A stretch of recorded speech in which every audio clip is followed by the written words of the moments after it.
a young mother on the verge of a new beginning. She always used to talk about her wedding. She had everything planned out. She was going to be living the life that she's always dreamt of having. Violently struck down. Not just homicide, but an act of rage. I had no idea why somebody would want to do that. Police chase a deranged killer down a sinister path. He was a big heroin dealer in Jackson. Someone burnt the house down. Through a maze of twisted theories. Maybe this was a retaliation. It was probably self-induced. You mean suicide? Yeah. Until the case takes a mind-bending turn. He looked at me and said, "You have it all wrong." That person never was on our radar. Just an epic tragedy. I was almost in disbelief. That's just something that was entirely unexpected from the beginning. Until we try to rule them in or rule them out, I don't know that any of us are safe. Middle-class neighborhood in Jackson, Michigan. A quiet morning is broken by a desperate phone call. Our dispatch did receive a 911 call from a panicked individual. 911. I need somebody up to my house right now. My fiance, I think she's dead. Okay, so has she been sick? No, there's blood everywhere. Do you know where it's coming from? I don't know. Okay, can you tell if she's breathing? She's not. She's cold. She's dead. Oh my God. Police race to the home just before 11 a.m., where they're greeted by the caller and 3 young girls. He had said that the deceased body was up in a bedroom upstairs. There was 2 bedrooms that we walked past, which were bedrooms where the kids had been sleeping. With the 3 children who lived there safely out of the house and the crime scene locked down, detectives come upon a grisly sight. As we enter the bedroom, then we do see the body. It was slumped down between the bed and the wall. And there was quite a bit of blood. At that point, we see zip ties on her hands, and we see what appears to be several stab marks. A zip tie was wrapped around each wrist, with another looped through it and cut, as though she'd been strapped to the bed and then cut loose. We, at that point, determined we likely had a homicide. The police talk to Eric Wolf, who placed the 911 call. He tells them the victim is his fiancée, 28-year-old Frances Craig. He also makes a startling admission. He said that he had worked all night, so when he came home, after finding Franny in the condition she was in, he then went downstairs and slept on the recliner chair. For whatever reason, he did not call 911 until a couple hours later in the morning.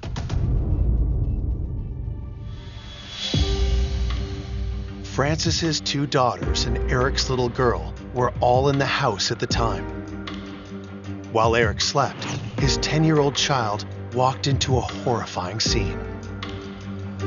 Eric's daughter, Lexi, went into the bedroom and clearly could tell that something was amiss.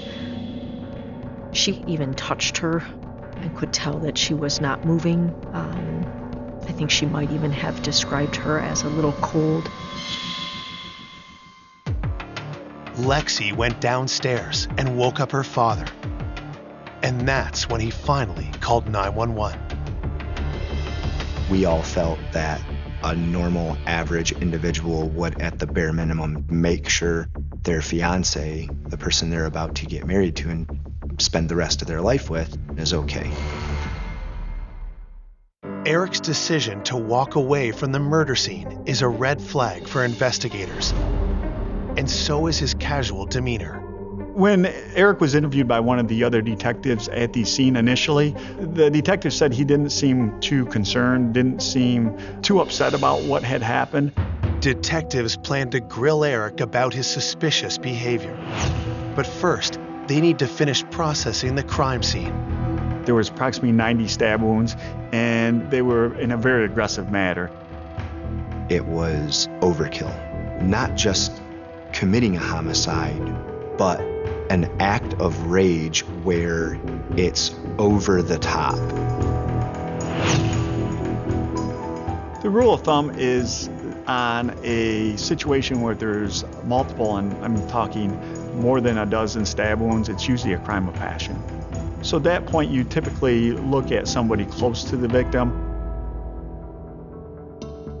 Investigators sift through the bloody mess for clues. There's no sign of a murder weapon, but plenty of signs of conflict. The crime lab, which is the CSI people, they responded to the scene. They were there for multiple hours collecting a ton of evidence. While the forensics team works the scene inside. Shocked friends and family have gathered outside the house. I didn't believe her. I thought it was a lie. It's not real. It didn't happen. I had no idea why somebody would want to do that. Frances was just an amazing person all around. Frances and I worked together. We hung out outside of work together. We would hang out with our kids. Investigators learned that Frances had 2 daughters with an ex-boyfriend. The oldest is 5 years old, and the youngest is 3. Our boyfriends actually were friends, and he brought her to my house one day, and that was like the beginning of a beautiful friendship. It felt like we've known each other for years. She's a wonderful, amazing mom, the best mom that I know. She was the best person I've ever met and known in my life. She would do anything for anyone. Frances and the father of her children broke up, but she still dreamed of getting married. She always used to talk about her wedding and everything, and at this point, she didn't even have a boyfriend. She had everything planned out. Dreams became reality in 2012 when she started dating 29-year-old Eric Wolf. Eric was a divorced single father, 1 young child. He had primary custody over her. 2 years into the relationship, Eric and Frances moved in together. Despite working 2 jobs, Frances did all she could to make time for her children and Eric's daughter, too. She was constantly doing things with her girls when she wasn't working, even with her stepdaughter. She was amazing. Her days were long, but her life was full. Eric proposed, and the couple bought a house together. Frances was very, very excited about getting married. Like, every day she was tagging me on Facebook or, like, sending me pictures. You know, she thought she was going to be living the life that she's always dreamt of having and having that fairy tale wedding. But when detectives pressed Franny's friends, they learned that Eric had a dark side. They told me that they weren't super fond of her fiance. Because my daughter spent a lot of time with Frances. She was like a second mother to my daughter. And my daughter did tell me several times of Eric being kind of like a drill sergeant. He seemed real cocky, just everything was about him and his daughter more so than Frances and her girls. I felt in my gut from the moment I found out that something happened to Frances, I felt like Eric had something to do with it. I didn't know what, I didn't know how, I didn't know why. I just felt like it was because of him that she's gone. Police are determined to get to the bottom of Eric's suspicious behavior. When we interviewed him, he stated when he saw her in the condition she was in, he did not call 911, and he didn't seem too upset about what had happened. At that point, he was somebody, definitely a person of interest in the homicide of Franny Craig. Coming up, Eric's story gets stranger by the minute. I didn't know if this was, like self-inflicted accident. That's what we need to find out too. A tiny clue reveals a big surprise. There was DNA found on Franny's zip tie. And when police find the killer, it shocks everyone. I remember thinking to myself, I'm glad we're... After calling 911 following the brutal murder of his fiancée, Frances Craig, Eric Wolf is questioned by police about how he discovered his fiancée's body. I came home this morning because I work 6 p.m. to 6 a.m. I went upstairs, I checked both the girls' room before going in our bedroom. Okay, so you came around to the foot of the bed and kind of looked to see where she was at. That's exactly what I did. Okay. Did you see anything on the mattress when you first came in? I saw, I guess I might have saw that streak, but it didn't jump out like blood or anything. Okay, so you saw something that just didn't jump out to you. Yeah, I thought this is bad. Eric did not seem to register surprise, anger, hurt, anything that I think we all normally would want to see from a loved one when somebody is killed. I thought maybe she had been drinking or something because she was in like almost like a funny position on the floor, which she doesn't drink hardly ever. I knew better than to wake her. I know from prior experience whenever I've woken her up, she's not a morning person and I get yelled at. As the interview creeped close to an hour, Eric suggests a much darker reason for ignoring his fiancée sprawled out on the bedroom floor. Up until just now, maybe since we've been here, I thought that if it wasn't an accident, then it was probably self-induced. You mean suicide? Yeah. He indicated that he thought maybe she had committed suicide and just did not want to deal with it at that point.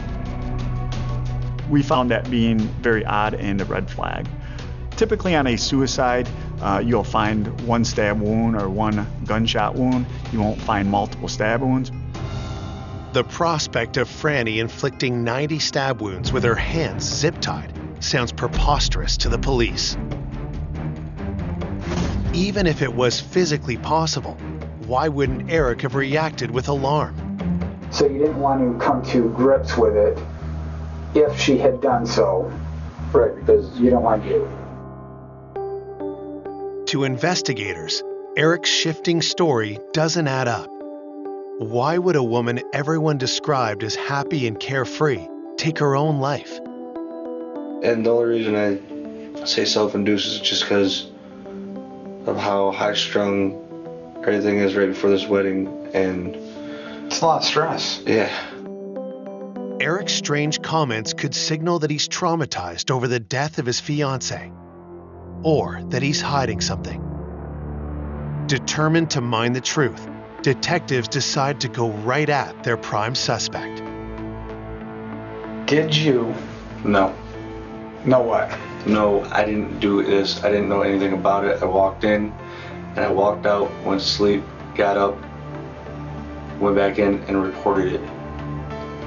But that brings me back to the questions we just asked. You made it at least halfway into that bedroom. I did make it, and I admit that, and I'll admit that in front of whoever needs to hear it. But I want to make that perfectly clear that my stance on this is exactly what I said. I went in for whatever reason it was. I didn't react. Without forensic evidence to hold him, Eric is free to go. But investigators vow to keep their eye on him. And the deeper they look, the more circumstantial evidence starts to build up. We did do a pretty thorough background, as we always do. And one thing we found out is that Eric did have a little bit of assaultive past with prior girlfriends and an ex-wife. It seems like he has some violent tendencies. One of the strangest facts in this case is that Eric Wolf has a father who is serving a life sentence in prison for his own first-degree murder conviction. He was convicted on a cold case homicide investigation in the 90s and was serving life in prison for murder. So that certainly put up a red flag to us. Was it possible that violent tendencies run in the family? Even if they did, what possible reason would Eric have to want his fiancée dead? The homicide occurred in August. I believe their wedding was planned in September. We talked with her parents and her friends. They told me that Franny had second thoughts, and they were trying to convince her that if she was not prepared to get married, that maybe she should wait. And they also said Eric had second thoughts. Eric may have got cold feet, didn't want to get married, didn't know how to end the relationship. While police work diligently to prove Eric's guilt, Francis's friends wait and wonder. We didn't know what was going on. Nobody knew what was going on and what happened with Frances and how she was murdered. We just knew she was dead. Behind the scenes, police work tirelessly. They obtain a search warrant to collect Francis's and Eric's electronics, but quickly realize that Francis's cell phone is missing. We do find the cell phone near Franny's house. It had been thrown up against a tree and damaged. Again, we're thinking that the cell phone has some pretty valuable information. The cellular phone data quite often can be some of the most compelling evidence. We were able to get the phone records, and nothing really stuck out as being her, Franny communicating with anybody that would give us suspicion. With no unusual cell phone activity or signs of forced entry on the day of the murder, police stay focused on Eric. Eric Wolf at the time was at work, and investigators went and checked out, what they could to verify his alibi. Police checked the company's security cameras. They do have one entrance. They do have a time card check-in, check-out system. We were able to verify he was at work, or allegedly at work, when the incident occurred. The problem with the system is there's some other exits that they're not supposed to use, but some of them have cameras, but other ones do not. Was he able to leave his place of employment and get home to commit a murder and have all of that be undetected? Eric was the only person we could figure who would have. Police investigating the homicide of 28-year-old Frances Craig cannot confirm her fiancé's alibi. Since not every exit at his workplace had a security camera. We couldn't rule out that sometime during the night he left and then came back. Eric's shaky alibi and suspicious behavior at the crime scene doesn't give police enough to arrest him, but it does leave them with a drastic course of action. If you are operating in a murder investigation thinking that man killed his fiancée in the home where the children were, you are thinking we want to keep the children safe.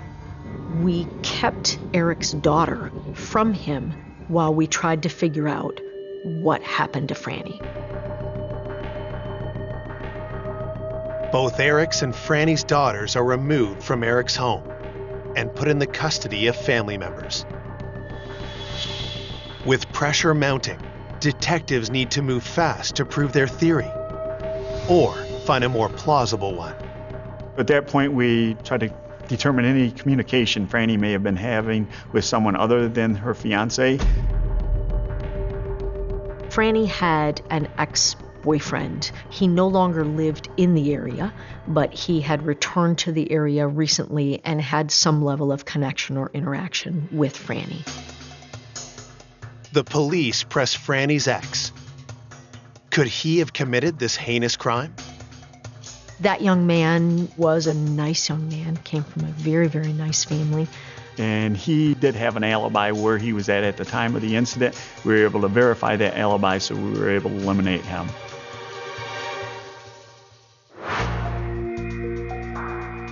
If no one in Frances's immediate circle wished her harm, what about her coworkers? Detectives learned that while Frances worked at a retail store, she was involved in a frightening incident. Where Franny was working, there was a couple shoplifters that had stolen some clothing. She confronted them. The confrontation turned to violence when the mother of the two young shoplifters jumped in, attacking Frances. The assault left Frances with a severe eye injury, as well as emotional scars.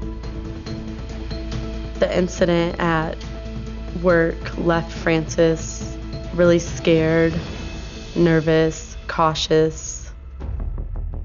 The mother of the shoplifters was actually criminally charged for a crime for the assault, some type of unarmed robbery. She was convicted. So there was some concern that maybe this was a retaliation for that situation. We did surprise them with a visit. They did have alibis on where they would have been at that time that the incident occurred. Investigators are able to verify those alibis, eliminating the women as suspects. Frustrated detectives are still hoping that DNA from the crime scene will help them find the killer. But while they wait for results from the crime lab, the people of Jackson attend Franny's funeral, their emotions raw from the news of her violent death. Her mail carrier showed up to her funeral because she left such an impact on that person. That's how loved and how missed Frances Craig is. This was definitely a shock to the community because we don't have that many homicides. I was scared. I just didn't know what to expect. I was afraid to leave the house. I was afraid to do anything because we still had no answers as to what happened. The overwhelming feeling was the pressure we were under to get this right.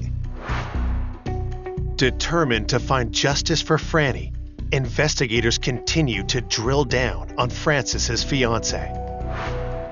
Hoping for an inside look at Eric Wolf, they bring in one of the couple's former roommates.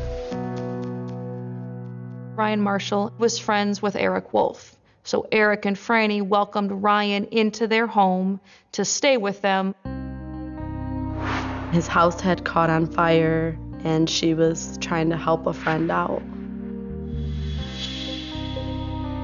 He lived with them until April of 2014. The homicide happened August of 2014. So he had a pretty good knowledge of the two of them. He said everything was good. And he actually vouched for Eric, saying Eric was a really good guy and a friend for a long time and doesn't feel that Eric would ever do anything to harm Franny. Speaking with Ryan doesn't give police new reasons to suspect Eric, but it doesn't clear him either. 3 months in, we've pretty much eliminated everybody of interest, anyone close to Franny other than Eric. But we don't have enough evidence to present to the prosecutor. But then, a new piece of information arrives that brings a new suspect into the spotlight. There was DNA found on Franny's zip tie. After Frances Craig's murder, the lab results from the crime scene finally arrive, and they provide a huge break in the case. We're notified through a national index. The DNA located on the zip ties matched DNA in a database. When somebody commits a felony, they have to submit to a DNA test. Somebody's DNA showed up on the zip ties that were used in the homicide. We get a name of Cortez Butler. Who is Cortez Butler? Police waste no time looking into his criminal record. We find out Cortez Butler served approximately 25 years for murder and was currently on parole in the Detroit area. But we knew almost nothing else. We tried to determine if we could connect Cortez Butler to Franny Craig, to Eric Wolf, and we came up with nothing. We tried to determine if he had family locally, and we came up with nothing. In fact, Cortez Butler appears to have no connection to Jackson whatsoever. So we look in our database to see if we have any Cortez Butlers in any police report we've done, any place in Jackson County, and we find none. Then it was this mad scramble of, well, then how do we even tie Cortez Butler to this? For all we know, he may have worked at Home Depot, and his DNA may be on these zip ties for a completely innocent reason. The investigators connected with Cortez's parole officer. They got Cortez's phone number. A search warrant was prepared and signed for Cortez Butler's phone records. We learned that Cortez Butler's phone was in Jackson on the early morning hours of August 10th, the actual time of the murder. The rest of those phone records almost exclusively placed it in and around the greater Detroit area, never in Jackson.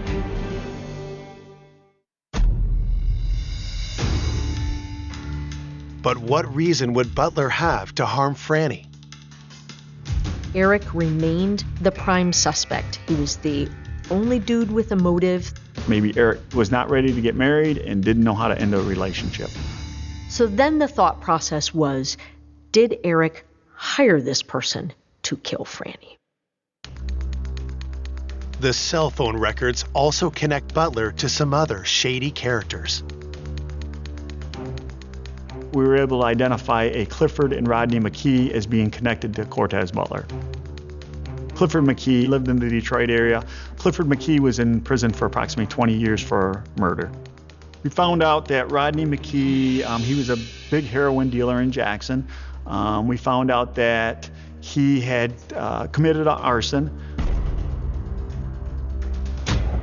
The arson that Rodney McKee perpetrated was against Donna and Ryan Marshall. The police are stunned. Ryan Marshall is Eric Wolf's friend, the one who had been welcomed into Franny and Eric's home after his house burned down. But what kind of a connection could Ryan possibly have to a drug dealer like Rodney McKee? Ryan Marshall's mother had been a heroin dealer for Rodney McKee. But after months of dealing for Rodney, Ryan's mother decided she wanted out. Donna Marshall refused to sell heroin for Rodney McKee. Rodney didn't like to be told no. Ryan's mother, Donna, held her ground, but Rodney retaliated. Rodney McKee attempted to burn down a house with Ryan Marshall and his mother in it. Ryan witnessed it all. He then contacted police. What was the connection between Eric Wolf, Cortez Butler, the Marshalls, and a drug dealer from Detroit?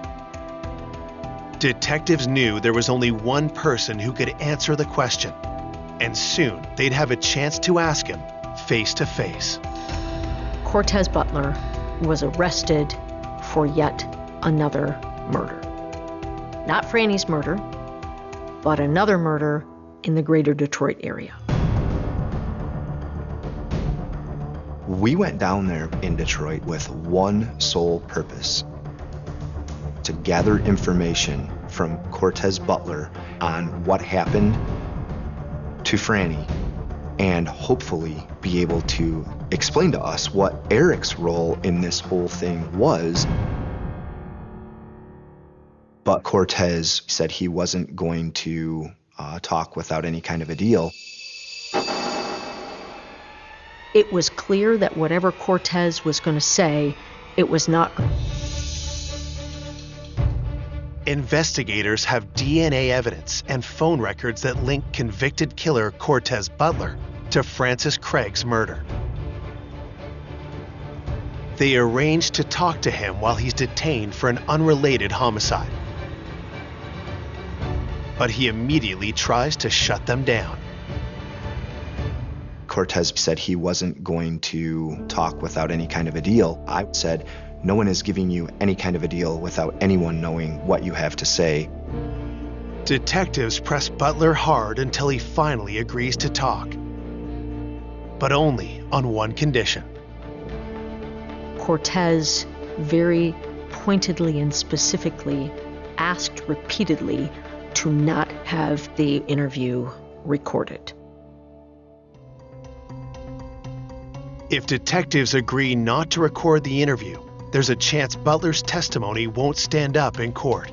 Still, with no other leads in the case, they decide to roll the dice.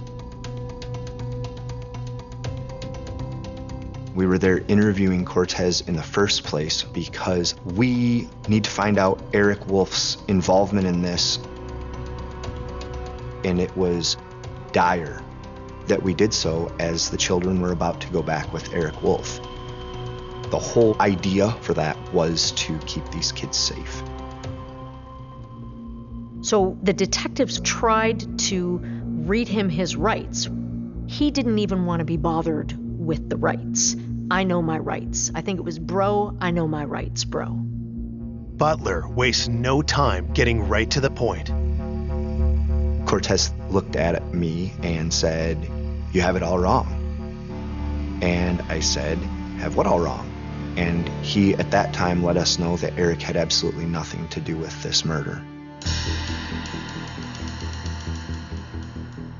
He goes, "I don't know this dude you're talking about, know nothing about him. Just trust me, he was not involved in this whatsoever." The statement contradicts one of the investigators' strongest leads, but the next thing Butler says is even more explosive. Cortez identifies himself as the killer. I remember thinking to myself, I'm glad we're sitting down right now, because I was almost in disbelief. If Eric wasn't involved, why had this cold-blooded criminal murdered a woman to whom he had no obvious connection? It all went back to Rodney McKee's arson case. Rodney McKee attempted to burn down a house with Ryan Marshall and his mother in it. Ryan Marshall was a key witness in his arson case. He made some threats to Ryan that either he not agree to testify or he was going to be killed. Cortez told us that he had been hired by Rodney McKee to kill Ryan Marshall. First, Butler had to find Ryan, who was homeless because of the fire. So we found out from Cortez Butler that they had bad information. They had information that Ryan Marshall was living with Francis Craig and Eric Wolf. Cortez Butler entered Francis and Eric's house to kill someone who was no longer there. Franny wasn't even the intended target. Franny was as innocent of a victim as anybody could ever be. When he opened the door, he had made the decision that he was killing somebody while he was there. He doesn't have to force entry. He gets into the house. He noticed the bedrooms have some kids in it. He walks past them and he goes to Franny Craig's room.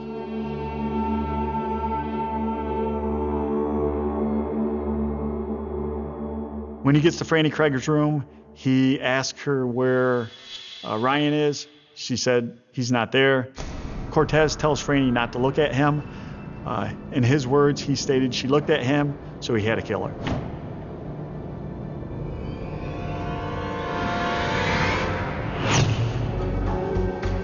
The horrific details that Cortez reveals next leave detectives with no doubt about the guilt of the man sitting across from them. He decided to bind her, trying to get information from her, but she would not cooperate. Cortez stabbed her multiple times. We will never know how long he took to torture her and butcher her. And it clearly took time and effort to stab and slice her in the manner that he did. She died in the service of keeping Ryan's identity and his location secret, and/or she quite frankly just didn't know. Cortez Butler's chilling confession is nothing short of a game changer, both for detectives and for Eric Wolf. It eliminated our hypothesis that Eric Wolf was responsible for Franny's death. Eric wasn't involved. He's an odd duck kind of guy. Eric was able to regain custody of his daughter. I took from this case that we can never jump to conclusions. I was pretty convinced that he did it. Not to the point that I could charge him, but I was pretty convinced I had the right person. Now that investigators do have the right person, they're determined to put Cortez Butler away for life. But all of that is in jeopardy. I didn't believe that Cortez's confession would be legally admissible in court because it wasn't recorded. And if Cortez Butler ever walked free again, I don't. After months of dead ends, investigators finally have a confession from Francis Craig's killer. But prosecutors are concerned that his testimony may not hold up in court. I was concerned that it would be legally inadmissible because it wasn't recorded. He was basically told, "We're not planning to use this in court against you." I was concerned that he had not been properly advised of his Miranda rights. But we still had his DNA on the zip ties and the cell phone records. So I kept thinking, and I finally got myself legally to a point where I was convinced that we need to give this a shot.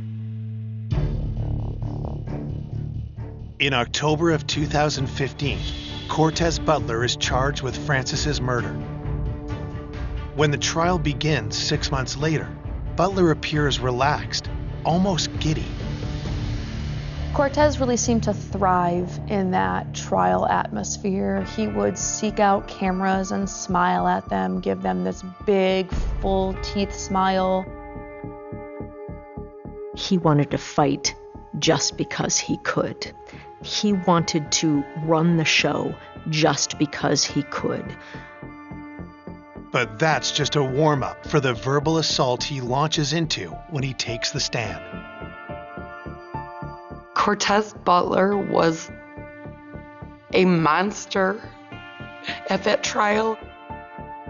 He bragged on how many bodies he had. It was unbearable. Butler gleefully describes his murderous past in gory detail. But when asked about killing Francis, he fiercely denies it. He clearly was so excited to say why he didn't commit this murder because he pleads to all of his murders, and he clearly didn't commit this one because he didn't plead to it.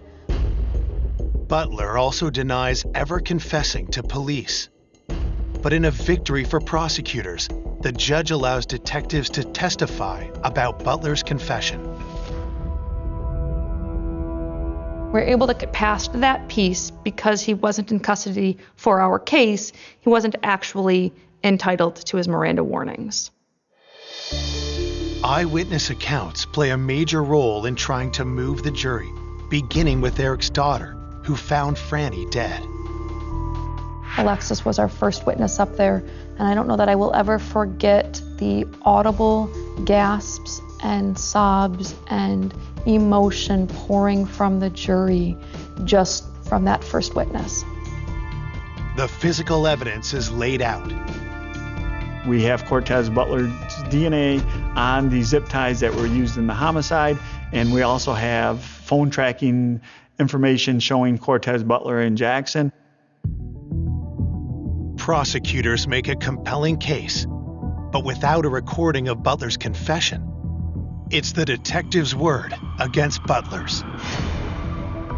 When the jury returns with the verdict, there's no guarantee which way the cards will fall.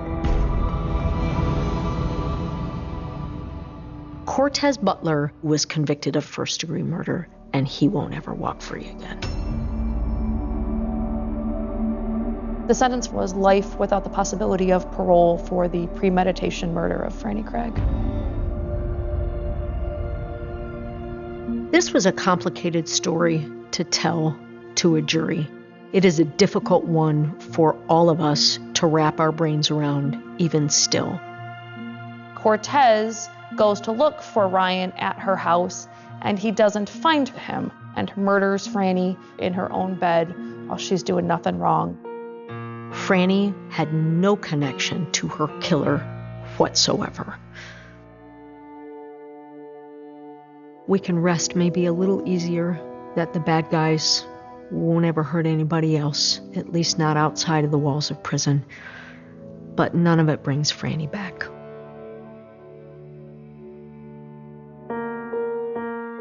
Today, Francis's two daughters live with their father. Those closest to Francis do everything they can to hold on to her memory. Franny's family, I know, they've been lost ever since. I've been lost ever since Francis has been murdered. I want people to remember how happy of a person she was, how generous, how nice and kind she was. I miss Francis so much, and there's not a day that goes by that I do not think about her. Tonight, a small-town scandal when a beloved minister is killed. And his wife and children go missing, but for how long and why? 2020 starts right now. Why do you think the public was captivated with this story? It was something that was so totally unexpected. Someone had broken into the home, killed Matthew with the gunshot, and then took Mary and the girls and left. A church pastor is dead, and his family is missing at this hour. When you add religion to murder and then sprinkle in abuse, everyone's in shock and no one knows who to believe. This is pretty telling. The killer unplugged the phone. Yes. So no one could call anyone for help. People were frantic, thinking that there may be a killer on the loose. The most important thing to them right now is to find Mary Winkler and find the three girls. So how does that missing wife and mother go from lost to found? Ma'am, get out of the vehicle. Get your hands out of the vehicle now. Get out. Winding up in a police investigation. I have nerve now, and I have self-esteem, and so my ugly came out. I guess my ugly came out. What does that mean? We could not have fathomed what actually did come out, not in our wildest thoughts. This is stuff that doesn't happen to church folks. The ugly side came out, somebody ended up shot dead.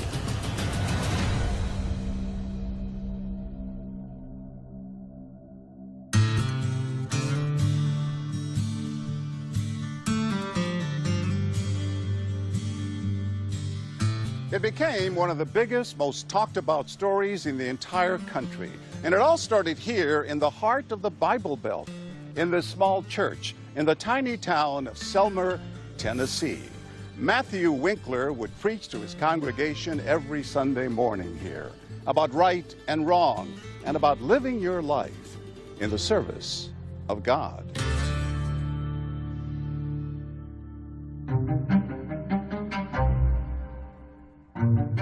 On March 22nd, 2006, everyone was gathering at the church, ready for the Wednesday night service. Matthew Winkler was pretty new at being the new head preacher, so he certainly didn't miss any services. It's unheard of for the preacher, his wife, and his daughters who are there every week, and they don't show up. But even though they kept watching the door, waiting for him to come through it with apologies and messages of love for the congregation, it never happened. Overcome with worry and concern, some of the members of the congregation take a 5-minute drive to the church parsonage behind me. It's where the minister, Matthew, his wife, and 3 children lived. Once inside, the church members make a shocking discovery. We were knocking on the windows, knocking on the doors. At that point is when I felt that something was wrong, because the key was on the inside of the door, the TV was on, and there was no answer.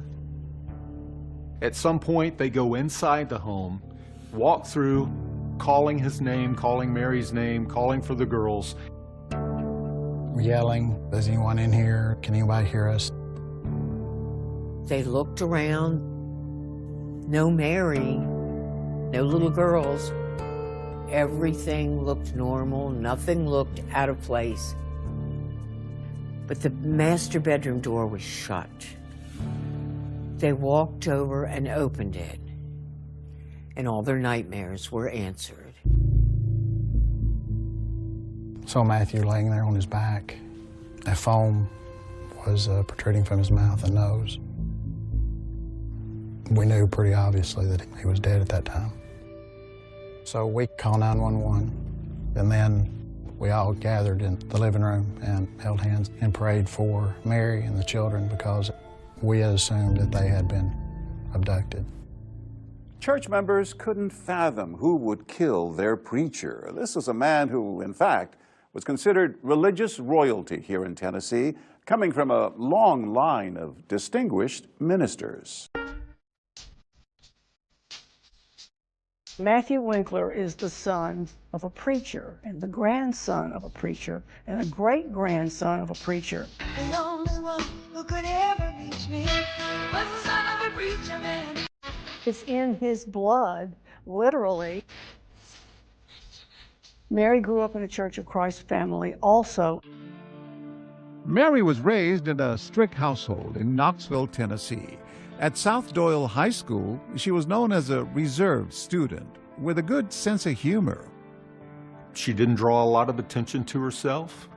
That's also true of many women in the Churches of Christ Church. They don't want to bring a lot of attention on themselves.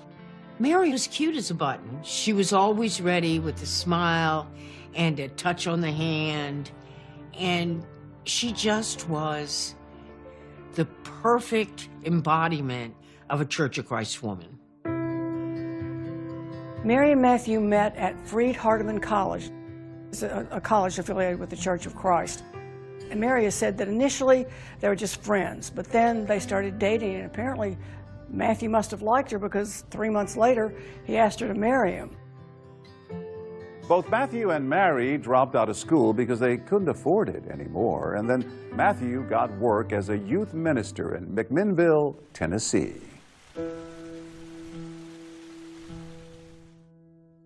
How would you describe the Church of Christ to someone who's not familiar with it? It's very conservative, a Bible-based church. We say we have no creed but the Bible. They believe in the literal interpretation of the Bible. And there are scriptures in the Bible that says that a woman is subservient to the man. Board of elders, the preacher, all of those in the leadership positions are men. Tell me about Matthew's temperament. Gregarious, somebody who could go into a room of strangers and make friends within minutes. Magnetic personality. Magnetic personality. Your impression of Mary? Mary seemed like a frail and vulnerable woman. She had a downcast look. She would not make eye contact, and she was walking 3 or 4 steps behind Matthew. Matthew had this feeling he couldn't measure up to his father. He bristled under just being a youth minister. He wanted to be the preacher of his own church. It was in January of 2005 that Matthew and Mary Winkler moved here to the town of Selmer. Matthew had just landed his dream job, named the head pastor here at the Church of Christ.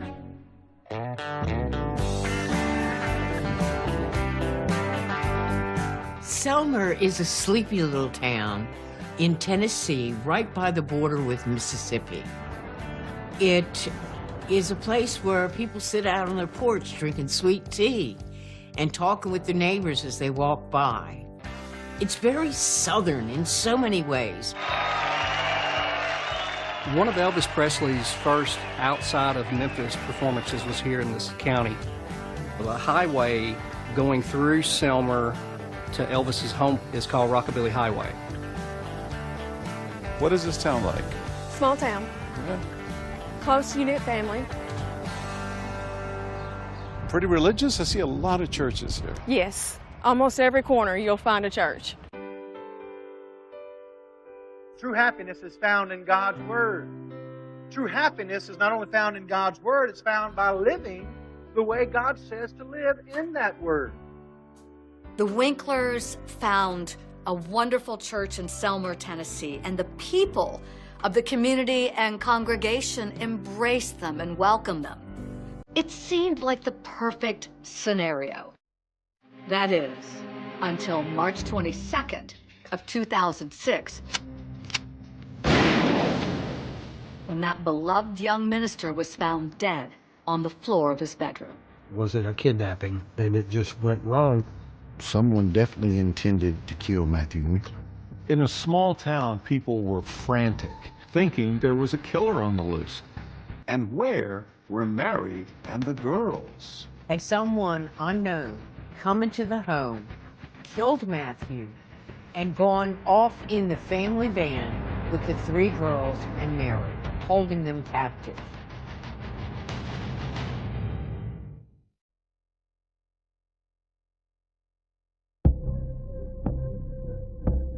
On March 21st, 2006, in the small town of Selmer, Tennessee, Matthew and Mary Winkler, along with their 3 little girls, settle in for a quiet evening at home.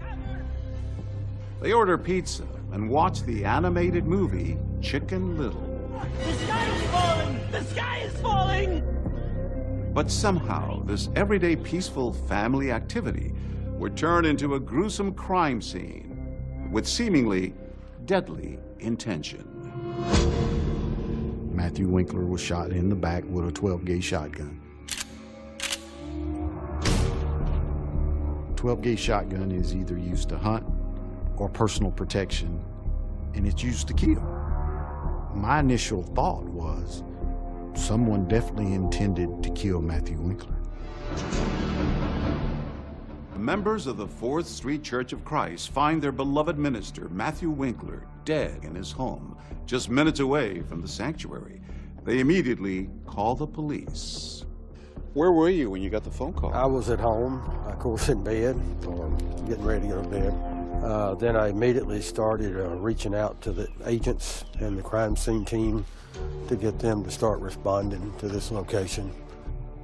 When the police came into the house, they cleared all the church members out, but they interviewed them as well and started picking apart the scene, looking for anything that could give them information.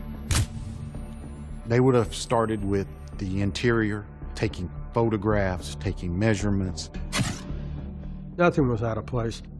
It wasn't ransacked, looking for valuables.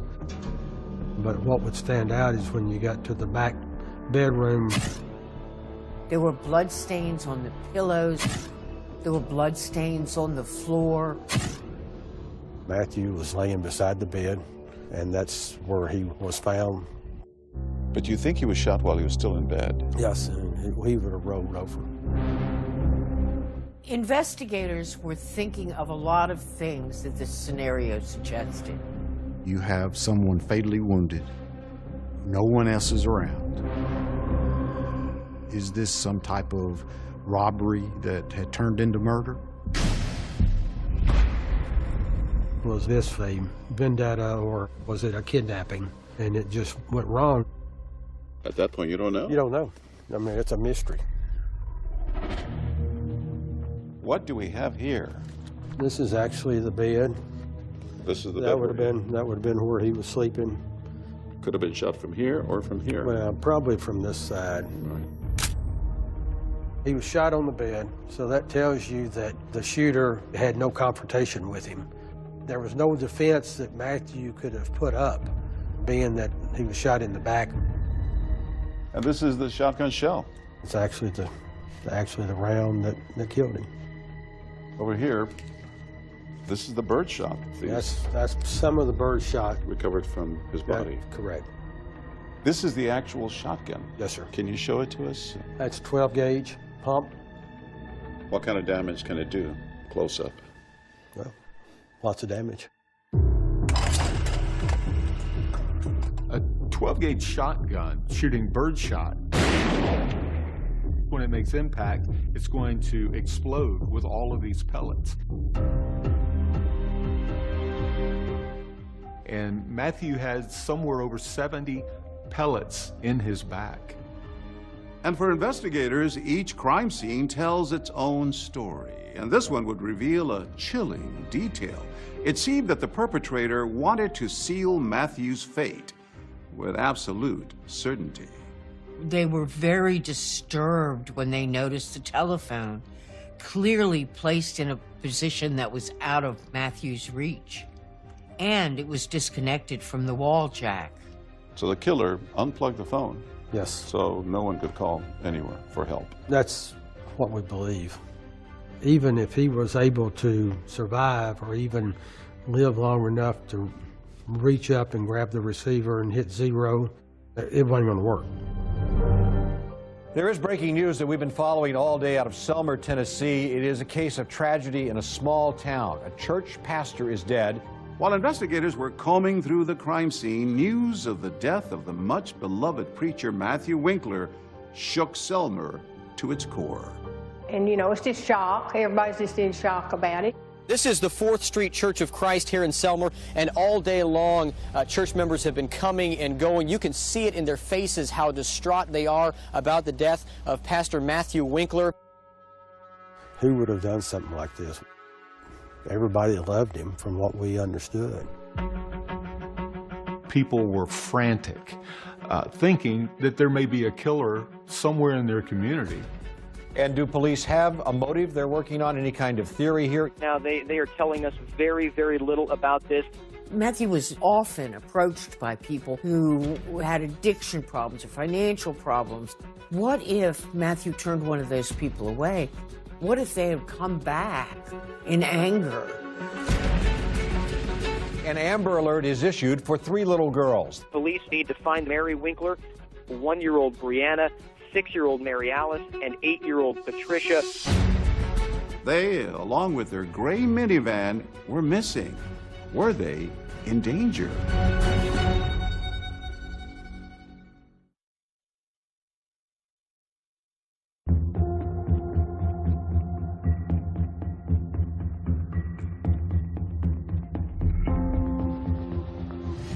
An Amber Alert is issued for 3 little girls. They disappeared from their home in Selmer, Tennessee. Their mother is missing as well. Church members found their father, Pastor Matthew Winkler, dead. With the young minister found dead in his bedroom, the community of Selmer was on edge. There was a possibility this could have been a burglary that turned into murder. Who is here in our community would do that? You know, this person's loose. People were worried. Take a look at the van the mother and the children may be in. It is a 2006 gray Toyota Sienna. The most important thing to them right now is to find Mary Winkler and find the 3 girls. Almost 24 hours after the discovery of Matthew's body, there's a sighting of a gray minivan matching the description of the Winklers' missing vehicle. It was spotted in the seaside community of Orange Beach, Alabama. That shoreline is particularly spectacular. They call it the Gold Coast of Alabama. 1025, get ready. I was traveling westbound on the road directly behind us. That's it. 10-4, that's the vehicle. And this van pulled right out in front of me, a Toyota Sienna minivan, matching the description of the van we'd been looking for. 10-4, we're pulling in the parking lot, 10:33. Knowing that there was a possibility that Mary and her girls had been kidnapped, they were extremely cautious approaching that vehicle. They had their guns out. Ma'am, get out of the vehicle. Get your hands out of the vehicle now! Get out. Step out of the vehicle. Put the vehicle in park and step out. There she was, Mary Winkler, in a pink jumpsuit, looking as innocent as anybody walking down the street could look. With no supposed kidnapper behind the wheel. Walk back! Walk back! Keep walking! Mary Winkler goes from being a potential victim to a suspect in her husband's death. She got out, and she never asked why she was stopped, why there was officers pointing guns at her or anything. She made no really expression on her face, and she was detained. Hey girl, how you doing? After we detained her, we ran to the minivan to check the welfare of the children. They just kept repeating, what's going on, where's mommy going? Did my mommy do anything?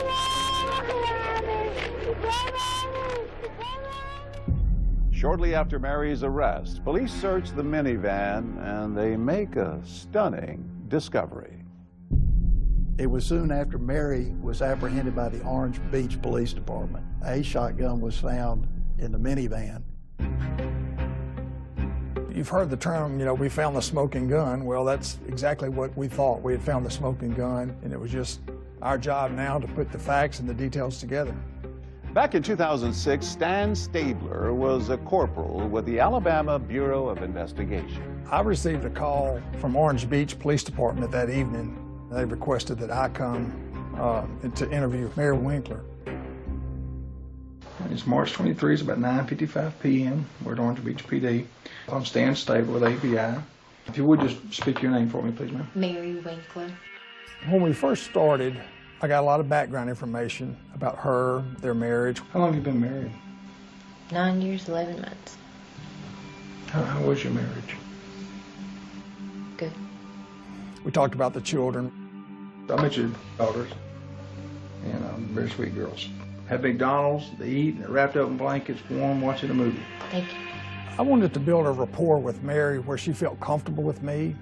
Want something to drink? Water's fantastic. Okay. Sitting across from him is this eerily calm mother of three, 400 miles away from home. Stan Stabler wondered why did Mary Winkler drive her girls all the way to Orange Beach, Alabama? They've never been to a beach that they remember. This is just my last time to be with them. I just want to be with them before they had bad days. To have a happy day. She wanted to spend some time with the girls because she felt that she would not be seeing them after she was caught. I asked her about anyone else involved, an affair. Y'all didn't have any major problems going on? No. Anybody else involved with either party? Oh, no. She was not as emotional as a person should be if they learned about the murder of their spouse. Just go step from step and tell me what happened. I just can't. Why can't you talk to us? Is it me? No. I mean... No. She was very strong-willed not to disclose a lot of details. I want to hear your side. I appreciate I feel like you have genuine concern, and I do appreciate you. Tell me why a mother of three, a wife of over 9 years, almost 10 years, what would make you do this? Why? No comment. It was a very, very strange interview. Has he ever hurt you? Not physically. She said she did not want to talk about Matthew because she didn't, quote, want to smear him. No matter what, in the end, I don't want him smeared. All we are seeking the truth. And we're not here to smear anybody. Corporal Stabler asks Mary about that shotgun that police suspect she used to kill her husband. Did you load it? And I messed it up and then put it back. Where was it? We keep it in the top of the closet out of reach. The truth started coming out. Mary admitted she was holding that gun. She didn't admit that she pulled the trigger. She said she didn't remember that. How many times did you shoot? Just one time? Surely not. Huh? Surely not. How do you know you didn't shoot more than once? I don't. And then finally, after almost 2 hours of questioning, a possible motive. I love you dearly. But gosh, he could just nail me in the ground. I have nerve now, and I have self-esteem. And so my ugly came out. When the ugly side came out, somebody ended up shot dead.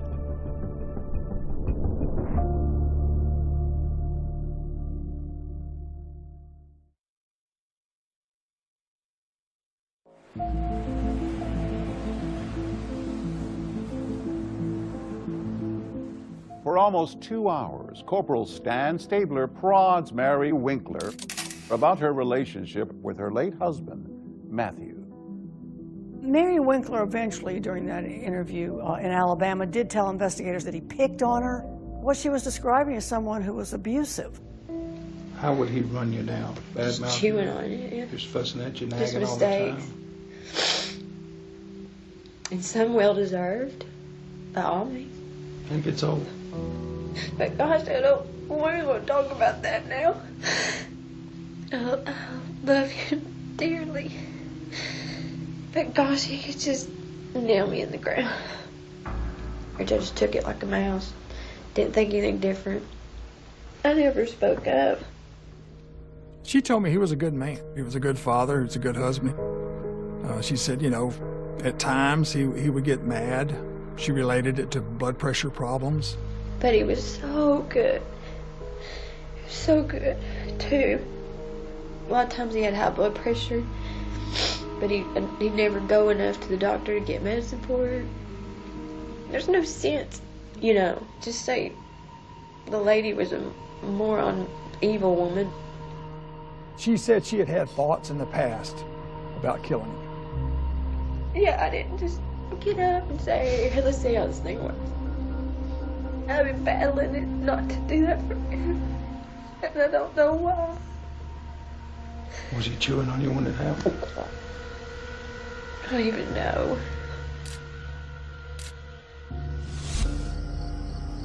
Mary had said that she got a job. Then she said her self-esteem started coming out. And then she started speaking up about things she didn't like. I have nerve now, and I have self-esteem.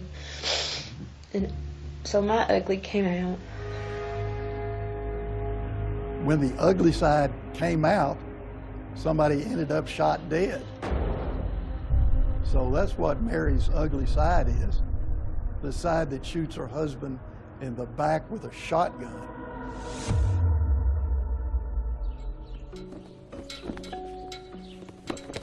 Mary waived her right to an extradition hearing and willingly went back to face justice in Tennessee. While in Tennessee, investigators from the Tennessee Bureau of Investigation take another statement from Mary, which she initials. And this time, Mary drops a few bombshells about the morning Matthew was killed. While she never admits to pulling the trigger of the shotgun, Mary does tell TBI agents she heard a loud boom, wiped blood from Matthew's mouth, and told him she was sorry. It became real obvious that there was only one thing for the police in Tennessee to do, and that was to charge her with murder. The startling account of a pastor's wife accused of killing her husband becomes big national news. This is Good Morning America. That murder mystery that has stunned everyone. A popular minister in Tennessee gunned down in his home, and the confessed killer is his young wife. Why? People were like, what? The preacher's wife? That's who killed him?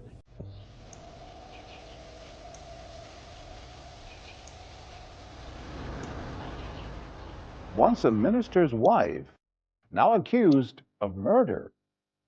As Mary sat in jail, hundreds packed in the 4th Street Church of Christ to mourn the loss of Matthew. We want to first of all thank all of you for the love and care you've shown for the Winkler family. As for the Winklers' 3 daughters, they're in the care of Matthew's parents. The girls are going to need a lot of care and attention. And now we turn 100% of our attention to them.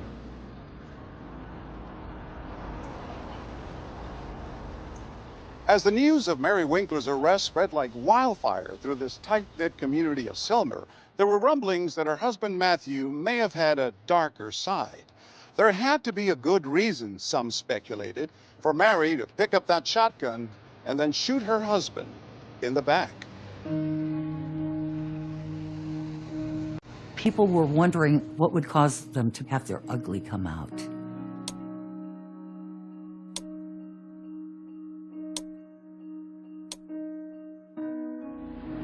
Knowing Mary the way I did, I knew that he had to do something to push her over. Mary's sisters say they saw a change in Mary once she got married. I don't remember hearing her laugh. She was not a happy person. Mary's other sister, Amanda, and her father, Clark, say they saw bruises on Mary. I didn't say anything because if I was to say, who gave that to you, and that would make her mad, I wouldn't see her again. I saw terrible bruises, the heaviest of makeup covering facial bruises. So one day I confronted her and I said, Mary Carol, you are coming off as a very abused wife. And Mary Carol would hang her head and say, no, Dad, everything's all right, everything's all right. And several times I talked very seriously to her about leaving him, and she just did not want to. I feel so bad about this. I feel like I have a part in it. I should have talked more to Mary Carol. There were people who said that they did see a short temper in Matthew. According to the neighbor, their dog had gotten into the Winkler yard, and Matthew yelled at the neighbor.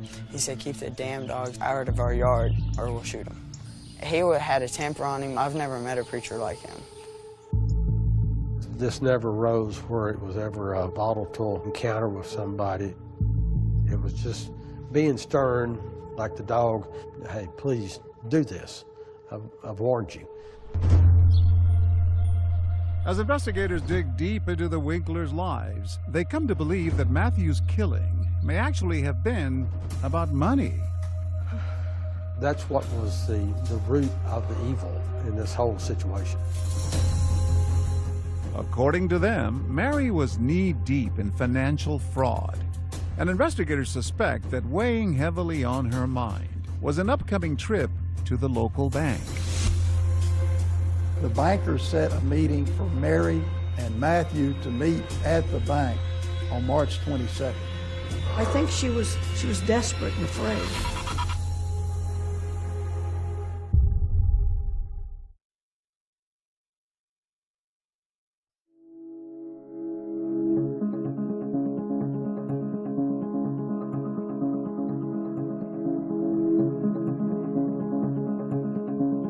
Mrs. Winkler is set for arraignment before a McNairy County judge. After Matthew's death, Mary appeared in a Selmer courtroom, trading in her Sunday best for an orange jumpsuit. It was somewhat of a shocking vision because she just does not look like anyone who could do anything like shoot her husband.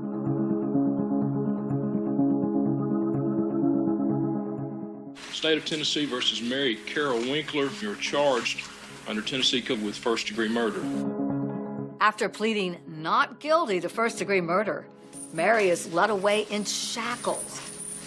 Outside of the courthouse, church members stood in solidarity with the preacher's wife.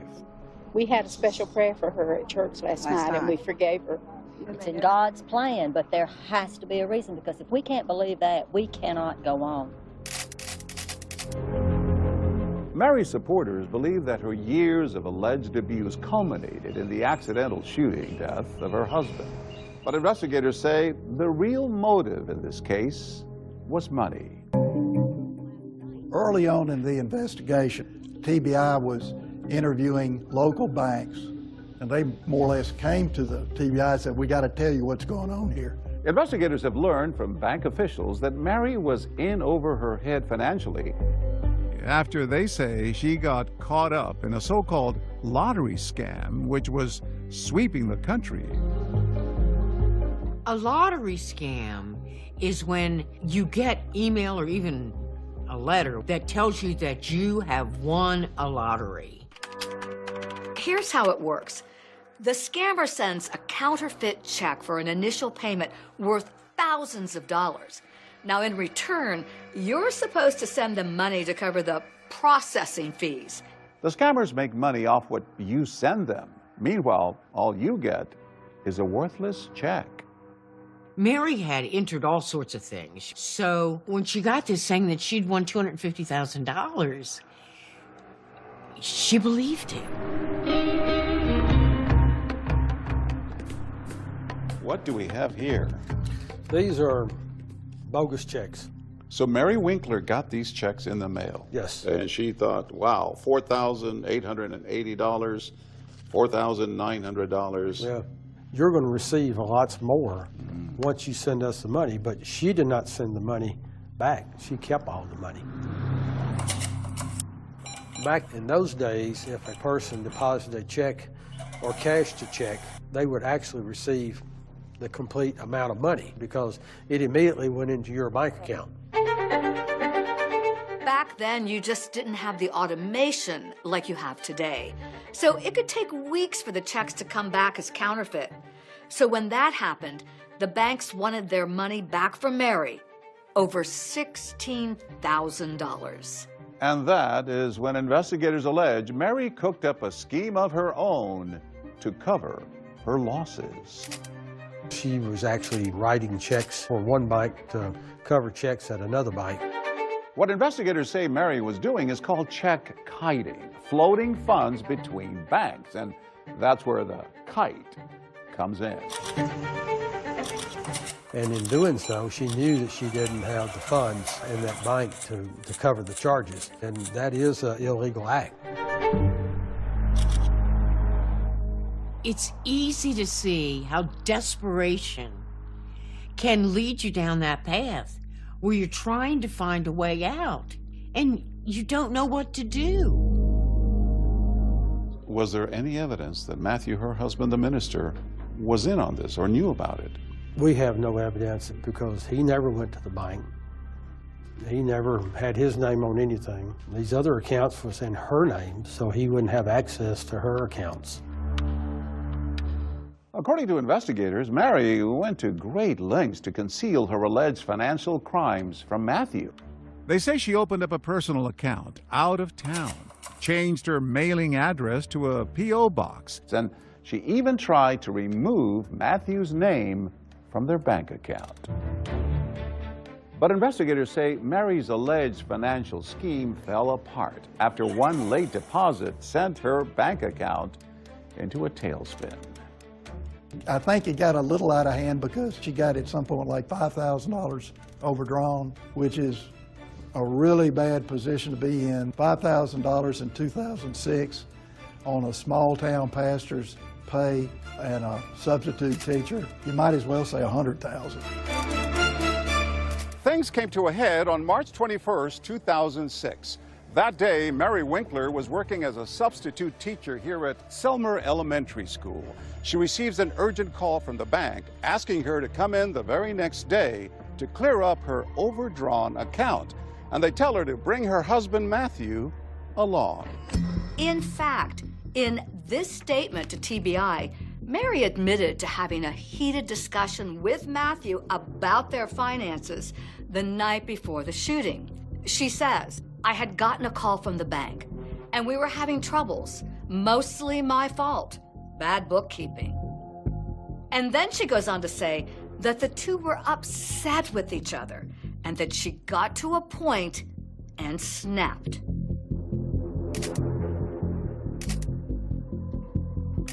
Do you think this is why she killed him? Oh, yes. That somebody's going to have to face the music, and it was going to come back on her. There must have been a lot of pressure on Mary to keep that away from Matthew. It was going to be embarrassing for the Church of Christ congregation. It was going to speak very loudly that something's amiss in this family. It's a reflection of the church. It's a reflection of God.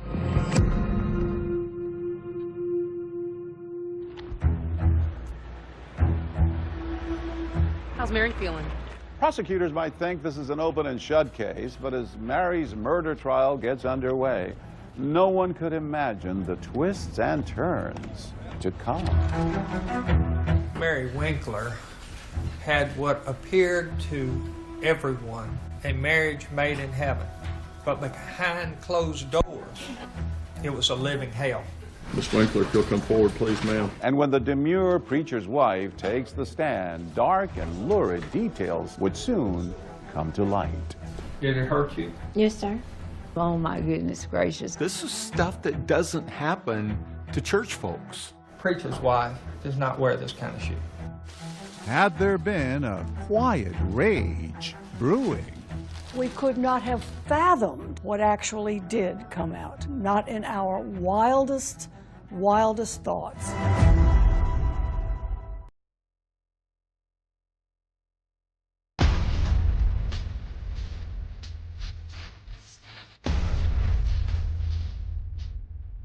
You go inside the house. What do you say? He never knew what was coming. They're talking about the spiritual leader of the community.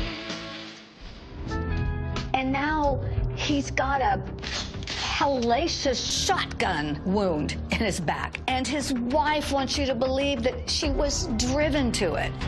She certainly wasn't acting like someone who shot her husband in the back. I don't know that anyone anywhere had any idea of what was to come in this trial. So it got heated in the jury room. How are you going to defend yourself? He threatened me with the shotgun many times, put it in my face. Mary Winkler appeared to have had a marriage made in heaven, but behind closed doors, it was a living hell. When they brought out the shoe and the wig, there was a gasp in the courtroom. Matthew wanted me to wear it to dress up. Dress up for what purpose, Mary? Sex. Oh my God, wow. That if you looked up spousal abuse in the dictionary, you're going to see Mary Winkler's picture looking back at you. Was Mary Winkler a victim or a villain? Will the real Mary Winkler please stand up?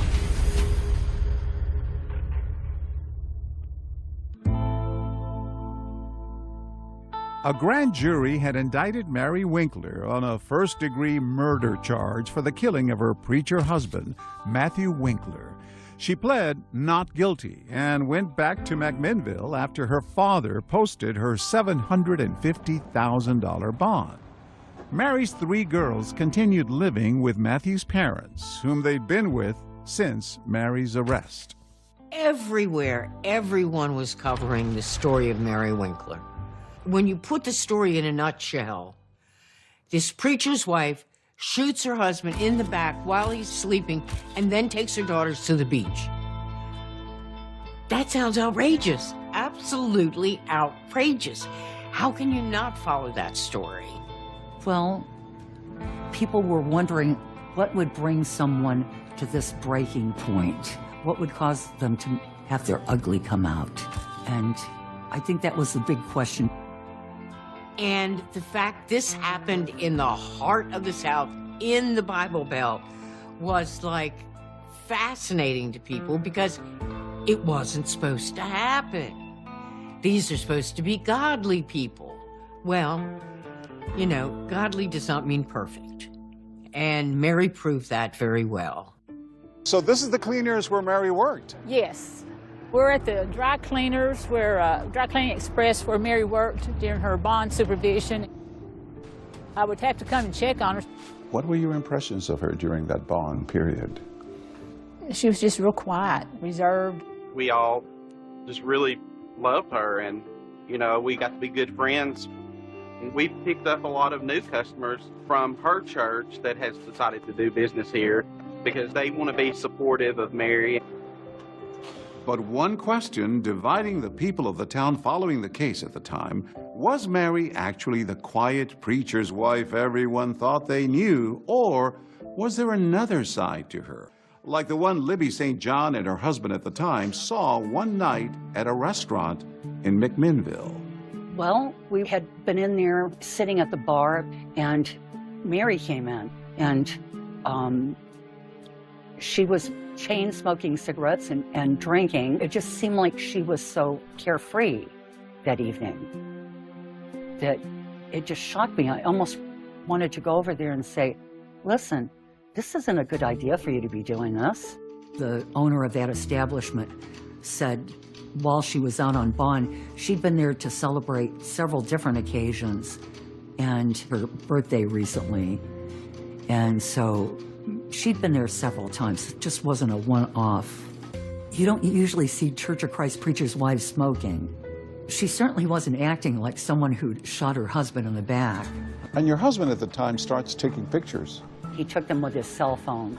The pictures made quite a splash when they came out. These cell phone pictures, first obtained by Action News 5, are the talk of this quiet town. I remember the bar pictures, the very things that seemed completely out of character from what anybody's seen. She was not supposed to be drinking. Well, I think that basically it was not excessive alcohol. I think that's what was on the bond. But it didn't look good. No, I'm sure it didn't look, no, it probably didn't look good, didn't sit well with people. The way this came to us, this was like walking into a Kafka novel. Nothing lines up with logic. Her life was taking some strange turns that didn't make any sense. Her outward appearance changed, her clothing changed. It was like someone flipped a switch.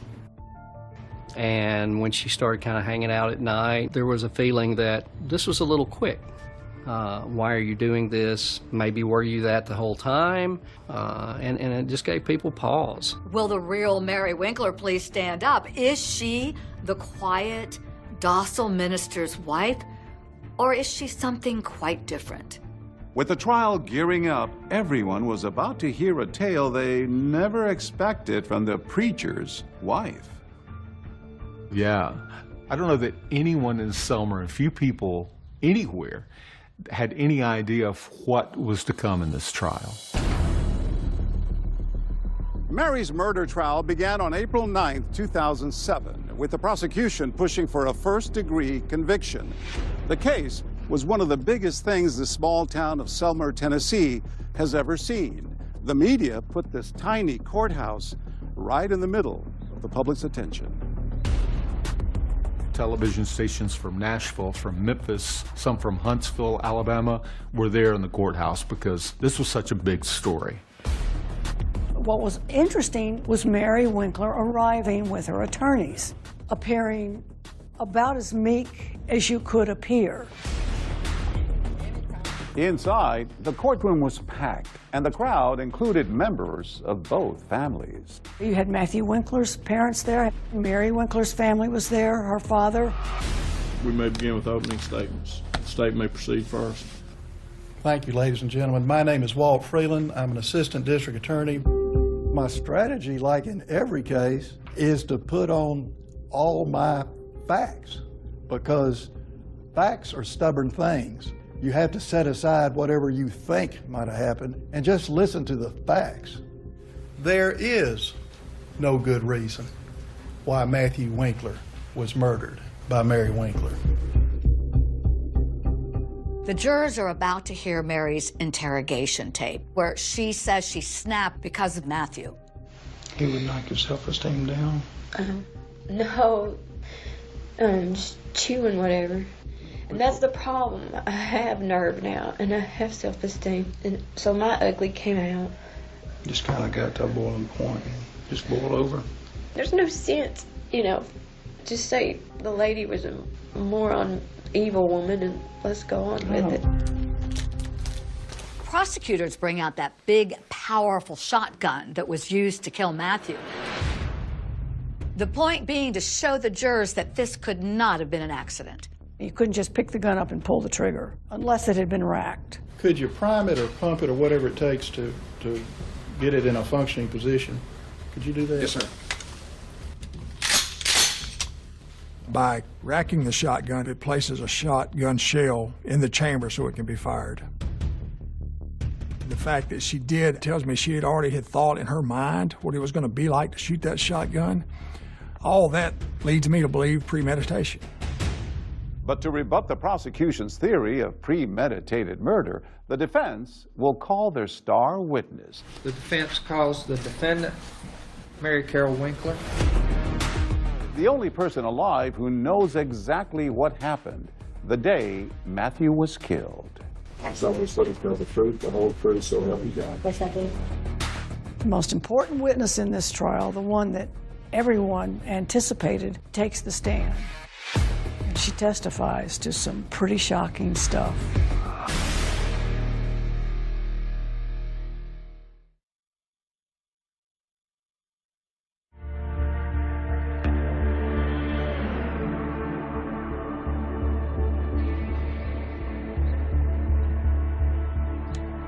The jury has just heard audio of Mary Winkler's interrogation, where she seems to imply that she suddenly snapped because of her husband Matthew's treatment of her.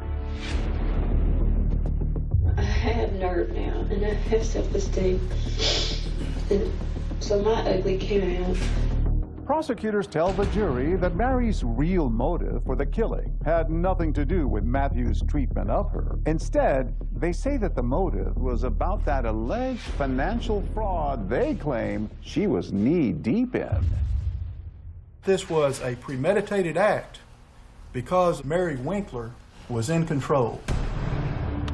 Although investigators believe that the money was the motive in this case, they never charged Mary with any financial crimes. She was the one that handled the finances. The finances were in shambles. A bank investigator testifies that Mary had allegedly been scamming banks out of thousands of dollars by writing checks to herself and then floating money from one account to another. These deposits were drawn off of the same bank, First State Bank, and were deposited within days of each other into the ATM at Regions. So this check from Mary Winkler to Mary Winkler for $2,000 was deposited in the Mary Winkler personal account on March 20th, 2006. Correct. March 22nd, 2006, Mary Winkler and her husband Matthew were supposed to go to the bank and explain where the money came from, where the money went, and how they were going to pay it back. The house of cards which she had set up was falling down. March 22nd was the day it ended up that he was shot. The prosecution claimed that Mary killed her husband Matthew because of the deep financial hole that she had dug for herself. But when it was the defense's turn, they painted a very different picture of Mary, claiming she was the victim in this case, and Matthew was the villain. Mary Winkler appeared to have had a marriage made in heaven, but behind closed doors, it was a living hell. The proof will show that Mary was his whipping boy. Part of the defense strategy was to put Matthew on trial. They put on the stand a church secretary who claimed she overheard some really harsh words coming from Matthew to Mary. The tone, the sounds were of anger, berating. What did you say to Matthew? Those are things that A husband shouldn't say to a wife, "You are to be a leader by example and not by force." Another witness to take the stand was Mary's own sister, Tabitha. And she said Mary complained that Matthew tried to keep her away from her family and control her every move. How would he act to her? He pretty much dictated anything that she did. She wasn't allowed to make any decisions for herself. She would have to say, "I have to check with Matt," and it was usually no. There was testimony from the defense about how Matthew could act aggressively, but there was not a lot of information. And the jury may have thought, well, if he was this awful man, wouldn't more people have seen more? Defense ready to call us next witness. We are, Your Honor. But the defense then called Mary herself, and she testified in explicit detail. The defense calls the defendant, Mary Carol Winkler, about exactly what she said happened behind closed doors. Miss Winkler, if you'll come forward, please, ma'am. As she took the stand, all eyes in the courtroom were riveted on Mary. Mary Winkler was up there, appearing meeker than you would think anyone could. For much of the testimony, it appeared to be her head was down in shame.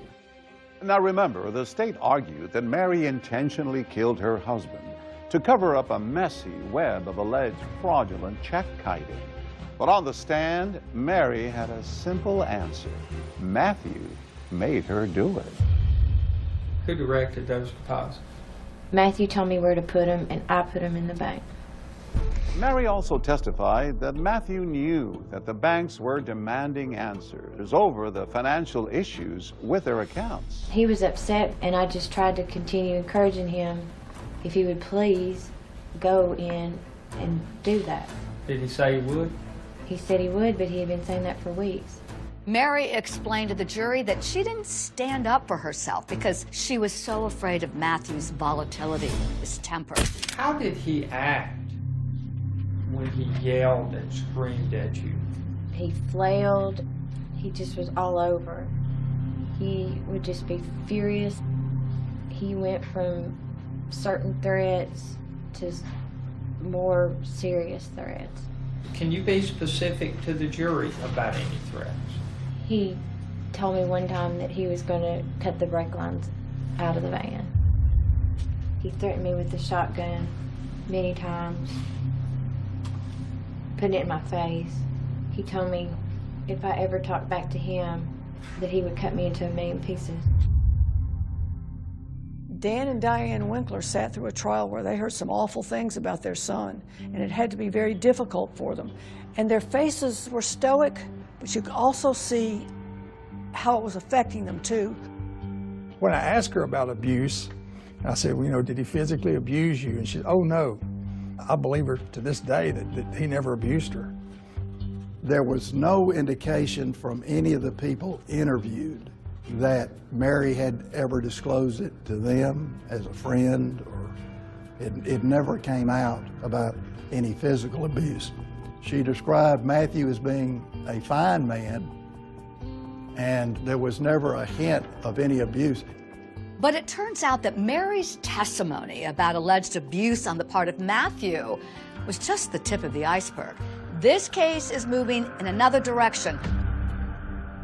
The one question that nobody will forget is when Steve Faris handed her a bag. What's in that sack, Mary? Put it up on the screen.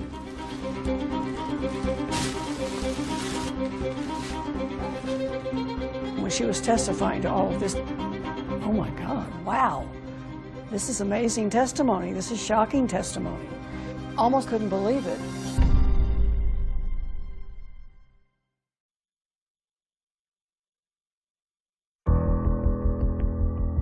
On trial for the murder of her preacher husband, Matthew. Mary Winkler tells jurors that she was living in a marriage from hell. I had asked Matthew to have a divorce, and he absolutely denied it. That would not be allowed. That was not an option? No, sir. According to who? Matthew. Preachers can't get a divorce. People want to know, okay, how do you preach the things you preach and you're divorced? Mary's defense team would also expose what they said was another dark side of the Winklers' marriage. One that would take this trial into a surprisingly different arena. What's in that sack, Mary? Shoe and a wig. Show me the shoe that's in there. Put it up on the side there. Is that the kind of shoe that you would wear to church? No, sir. Where'd you get that wig, Mary? From Matthew. Well, why was that shoe bought, Mary? Matthew wanted me to wear it to dress up. Dress up for what purpose, Mary? Sex. When they brought out the shoe and the wig and put those on the witness stand, there was a gasp in the courtroom. It was just a moment in this case, I think, that everything turned. And then hearing the preacher's wife accuse her dead husband of all of these things that were not allowed in the Churches of Christ congregations. These were sins. Mary testified that Matthew had porn up on a computer and wanted her to watch it. What would occur after he'd ask you to look at the photographs? Go have sex. Did he ever ask you to engage in any type of sex that you felt was unnatural? Yes, sir. He just wanted to have sex with my bottom. Did it hurt you? Yes, sir. The people in the courtroom, when she was testifying to all of this, you could kind of see on their faces like, oh my God, wow, this is shocking testimony. For the life of me, I have never understood how wearing platform shoes and a wig for your husband gives you the right to shoot him in the back with a shotgun. While the details of the Winklers' sex life caused a huge buzz inside the courtroom, the questions at hand were why and how Matthew was shot to death. And for the very first time, people heard Mary talk about what she says happened that morning, describing how it all started with the cries of their baby daughter. Matthew kicked me out of the bed. He just caught me somewhere in the low of my back and I was on the floor. What happened next? He walked out of the room and then I got up and went after him. Mary said she then saw Matthew covering the baby's nose and mouth to keep her from crying, something that she said he had done before. What was he doing? Suffocating her. I said, could I please have her? He just threw his arms up and walked out and walked away from the crib. Mary says she was so disturbed by this incident that she followed Matthew back to the bedroom and she wanted to confront him about it. I just wanted to talk to Matthew. What did you want to talk to him about? I just wanted to stop being so mean. Mary testified she was afraid to talk to her husband and then found herself holding Matthew's shotgun. Do you remember ever having a gun, holding a gun? Yes, sir. Do you remember ever pointing a gun? No, sir. Did you pull the trigger? No, sir. Did you intentionally, purposefully kill your husband? No, sir. Did you love your husband? Yes, sir. You still love him? Yes, sir. Mary had been very vague and foggy about a gun going off, which is a classic defense statement. They use the passive voice. They don't say, I shot a gun. They say, a gun went off. So what was it that led you into the position of accidentally shooting Matthew Winkler? I just wanted to talk to him. It wasn't an accident, was it? Yes, sir. You just wanted to talk to him and he wouldn't listen. So you shot him in the middle of the back while he was asleep. Now, has that memory come back to you, Ms. Winkler? No, sir. You recall telling Agent Carpenter you remember hearing a loud boom and remember thinking it wasn't as loud as I thought it would be. I don't recall telling him that. Do you remember today if you told Matthew that you were sorry and that you loved him? Yes. The defense called a licensed psychologist to the stand who had met with Mary several times, and she testified that the reason Mary might not be able to remember the details of the shooting was because she had been traumatized by Matthew's treatment of her. It's my professional opinion that Mary does suffer from a post-traumatic stress disorder, and at the time that this occurred, she was in a dissociated episode where she was not able to think or plan the way she normally would be able to do. After 10 days of evidence and testimony, it's time for closing arguments. Unfortunately, Matthew Winkler couldn't practice what he was preaching. His problem was that of a bully. And what bullies do is they pick on people that are smaller than them. And I say to you that if you looked up spousal abuse in the dictionary, you're going to see Mary Winkler's picture looking back at you. He was brutally, premeditatedly, and intentionally killed, shot in the middle of his back as he slept. He did not deserve to die. Justice demands one verdict, and that is guilty of murder in the first degree. Now the jury has a big decision. Couldn't Mary have gotten out of a bad marriage some other way? Or is she just a cold-blooded killer? This very debate is going to spark some fireworks in that jury room. So it got heated in the jury room? Very much so. Oh, I was ready to come across that table and strangle her.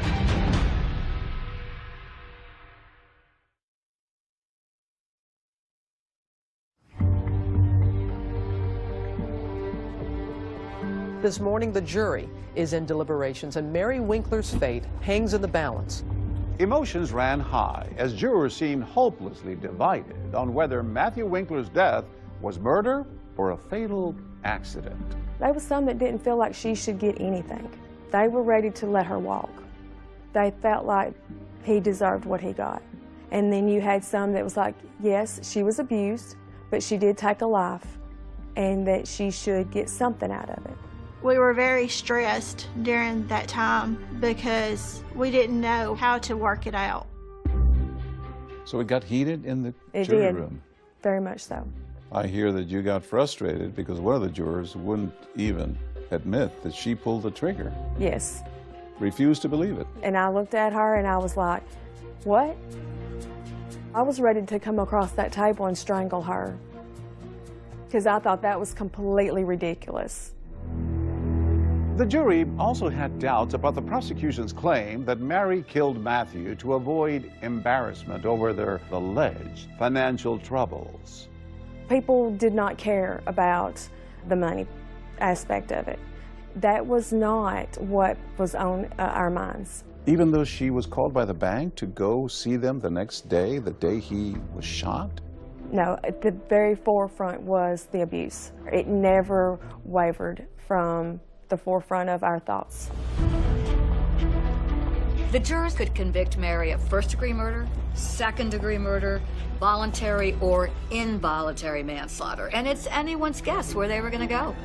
And now you are looking at a live picture inside the courtroom. There you see Matthew Winkler's family, and they're all waiting for the jury. After 8 hours of deliberation, the jury had finally reached a verdict. And members of the jury are expected to read that verdict coming up momentarily. Ms. Winkler, if you could please stand, ma'am. And in true Mary Winkler fashion, she remained stoic as the verdict was read. We, the jury, find the defendant, Mary C. Winkler, guilty of voluntary manslaughter. There was a little bit of a gasp in the audience. I don't know that many people expected her to be convicted of anything less than first-degree murder. With voluntary manslaughter, there is an intent to kill, but you were provoked by something. There you see Mary Winkler's father, and he looks a little bit surprised there. To the shock of Mary's supporters and the dismay of Matthew's, Mary will face just 3 to 6 years behind bars. Would this jury have allowed Mary to walk free? Part of them would have. No comment. They felt like she had already lived through prison with the life that she lived, and that it was justified and that she deserved to be free. That's why you compromised and agreed to the lesser charge? Yes, because I didn't want her to walk. In Tennessee, 33-year-old Mary Winkler is awaiting sentencing after being found guilty of killing her preacher husband. Mary, how you feeling? On June 8, 2007, everyone gathered in the courtroom for Mary's sentencing as she pled for mercy. I think of Matthew every day in the guilt, and I'll always miss him and love him. There were bad times, but there were good times, and I wish I could have that good Matthew and that we could live together forever. If I were Matthew's parents, that statement would have felt like a kick in the teeth. It was so disregarding of their feelings on facing this reality. Matthew was a wonderful person. He loved life, he loved his family, he loved the Lord God with all of his heart and soul and mind. The monster that you have painted for the world to see, I don't think that monster existed. There's been no remorse from you. You've never told your girls you're sorry. Don't you think you at least owe them that? You've never told us you're sorry. I think you at least owe us that. I can understand why a mother would more than ask that. And I would think a mother, as in Mary, would also want to apologize. The damage is done. When the judge handed down the sentence, you could have heard a pin drop in that room. The defendant is hereby sentenced to a term of 3 years. Her sentence is to be served in split confinement with 210 days of incarceration with appropriate credit to be given. With time served, Mary Winkler spent only 1 more week in jail in this very cell, and then 60 days in a mental health facility.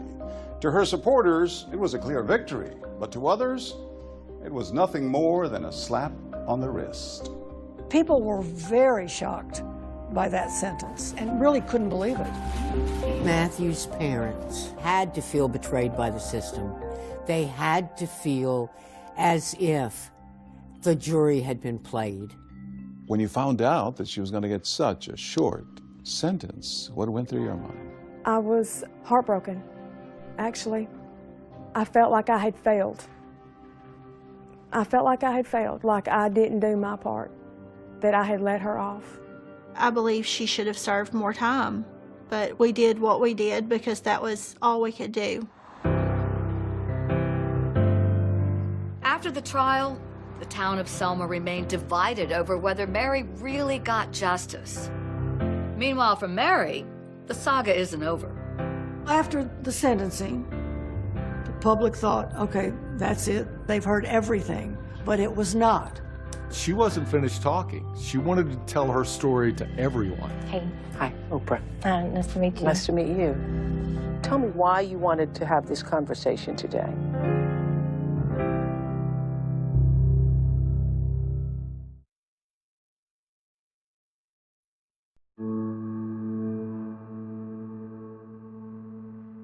After serving an additional 7 days in jail, Mary Winkler finished out the remainder of her sentence at an undisclosed mental health facility.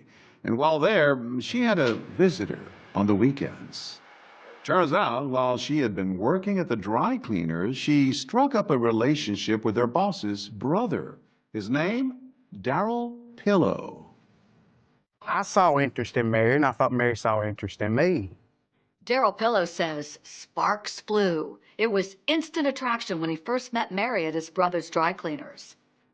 I was attracted to Mary. I mean, we do have a lot in common. You know, we laugh, we got the same hobbies. It felt very normal. It felt like it was meant to be, you know, that we was meant to be together. I know the first time that we sat on the couch and I hugged her and she said, oh, this is, you know, I missed this, you know, and that's what she needed. She needed somebody to hold her and hug her. I remember hearing that she may have had a new acquaintance. She was just a very sweet girl. I mean, it felt normal to be with Mary. No, I never felt scared or threatened. Our relationship was we had an adult relationship. Even though Mary was in a mental health facility, Darrell says he would come to visit her on weekends. The two were able to get closer, and he says they even got to the point where they discussed marriage. We kind of joked around about it, you know, but it wasn't nothing serious. It's not like we set a date or you know, maybe years down the road it might happen. I don't know. But you know, the option's there. But soon after Mary was released from the facility, Darrell says she ended things with him.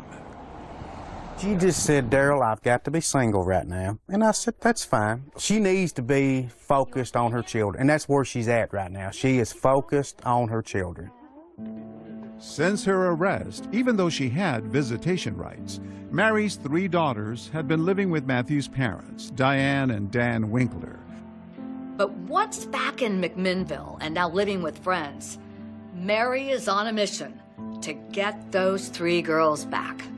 Mary's got a long way to go, but she's on her road. She's on the way. She's gonna make it. Since she's gotten back home, the Mary that we came to know and love, the grinning, the cutting up, you know, she's back. Mary was determined to fight, and one way she could do that was by being the perfect parolee. How do you think her time in jail impacted her life? Well, she had time to think about what happened, I'm sure, and reflect on what she had done, and I'm sure she wanted to get out so she'd get back with her children as soon as possible. Her children are very important to her.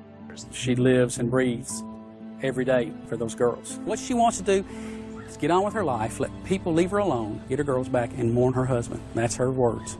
Now back home, the once shy and demure former preacher's wife, who wanted a quiet life, raised eyebrows again after making one of her first stops, the Oprah Winfrey Show, telling Oprah she hoped by speaking out, her story might help others. An Oprah exclusive. For the first time, Mary Winkler, the wife who killed her pastor husband. Mary Winkler appeared on Oprah just as she appeared on the stand. Very soft-spoken, very meek and mild. And but I remember Oprah wasn't buying any of it. You know, Oprah didn't let her off the hook. Was a shotgun in the baby's room? No, we kept it in the closet. It's just, I can't, there's a lot of things that don't make sense to me. Yeah. Well, imagine, it doesn't make sense to me either. I know. She kept prying and asking her and just telling her, okay, help me make sense of this. The gun is aimed at him at some point. Do you remember that? Well, no, because when I heard the boom, I just took out of there and took off running. And then Mary explained to Oprah the importance of getting those girls back. I'm their mother. You killed their father. I did not want any of this to happen. Even though the girls had been living at Matthew's parents' home, the Winklers wanted to formalize it. They filed a lawsuit to adopt their granddaughters and terminate Mary's parental rights. Mary Winkler looked happy and confident when she walked into the courthouse in Huntington for another showdown with her former in-laws over custody of her 3 daughters. But there's still one more turn to come in Mary's roller coaster ride of a life. Her life seems to be normal, except for one thing. One more startling secret to reveal. Something else had happened to Mary Winkler that was surprising, shocking.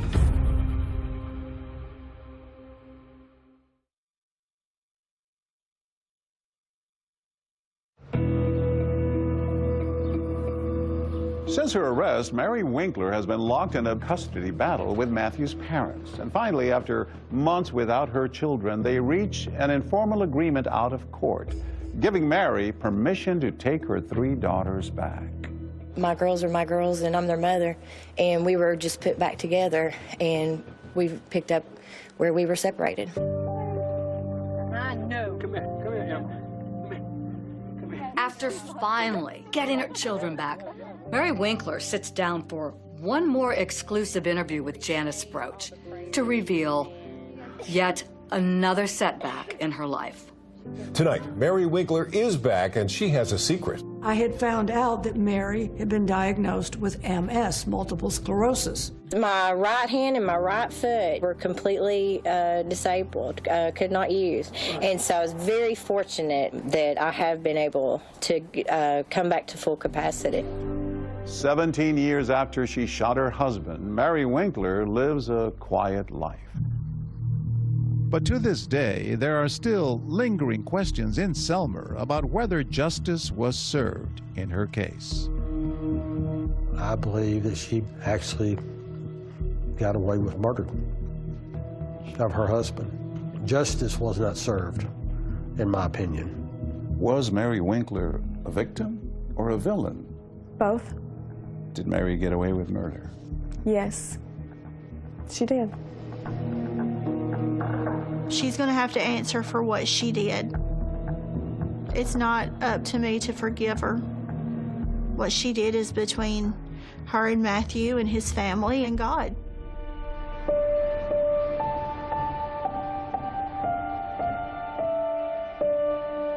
As for Matthew's parents, this tragedy that befell their son is still painfully close to their hearts. His father, Dan, can be seen giving a sermon in this Palm Beach Lakes Church of Christ video, posted on YouTube just last month. 18 years ago, trauma knocked on the front door of our house, and we lost a son. I live with that emptiness all of the time, and it's been almost 2 decades, but I remember the sound of his voice. And every time we sit down at a Christmas table as a family, there's an empty place.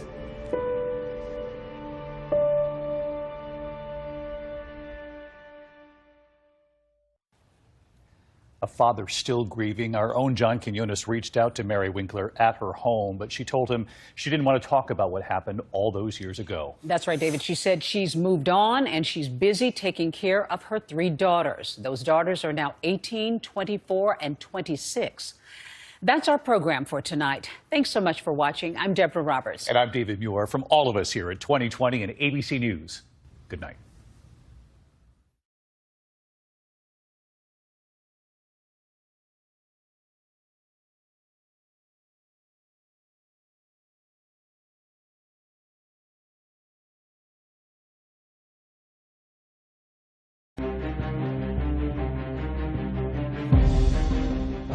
In a little English village walking her dog. These were circumstances which people would think were nightmarish. It broke a family. It caused the most horrendous shockwaves to a community. You could sense that a village like this wasn't used to crime of that degree. There was no possibility that he could be tried again for that offence. I think it gave him this powerful energy that he used to terrorise people. His behaviour was vile. This was a historic ruling in terms of double jeopardy. It was legally groundbreaking. It was high stakes. This was the first in the country. He clearly thought he'd effectively got away with it.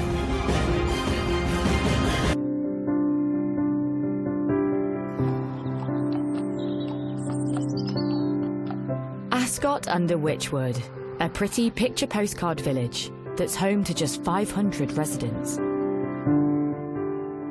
This peaceful, rural parish lies in the Evenlode Valley in Oxfordshire. Ascot under Wychwood is a small village. Lots of villagers will have been here for many, many years. There will be families that have had descendants that have grown up in the village, and people know each other, that people look out for one another. It really is a tight-knit community where people generally know what's going on. You know, if you drove through a village, you'd say, oh, this is a really nice place to live. You know, very idyllic, nice people, and a place where you perhaps also feel quite safe.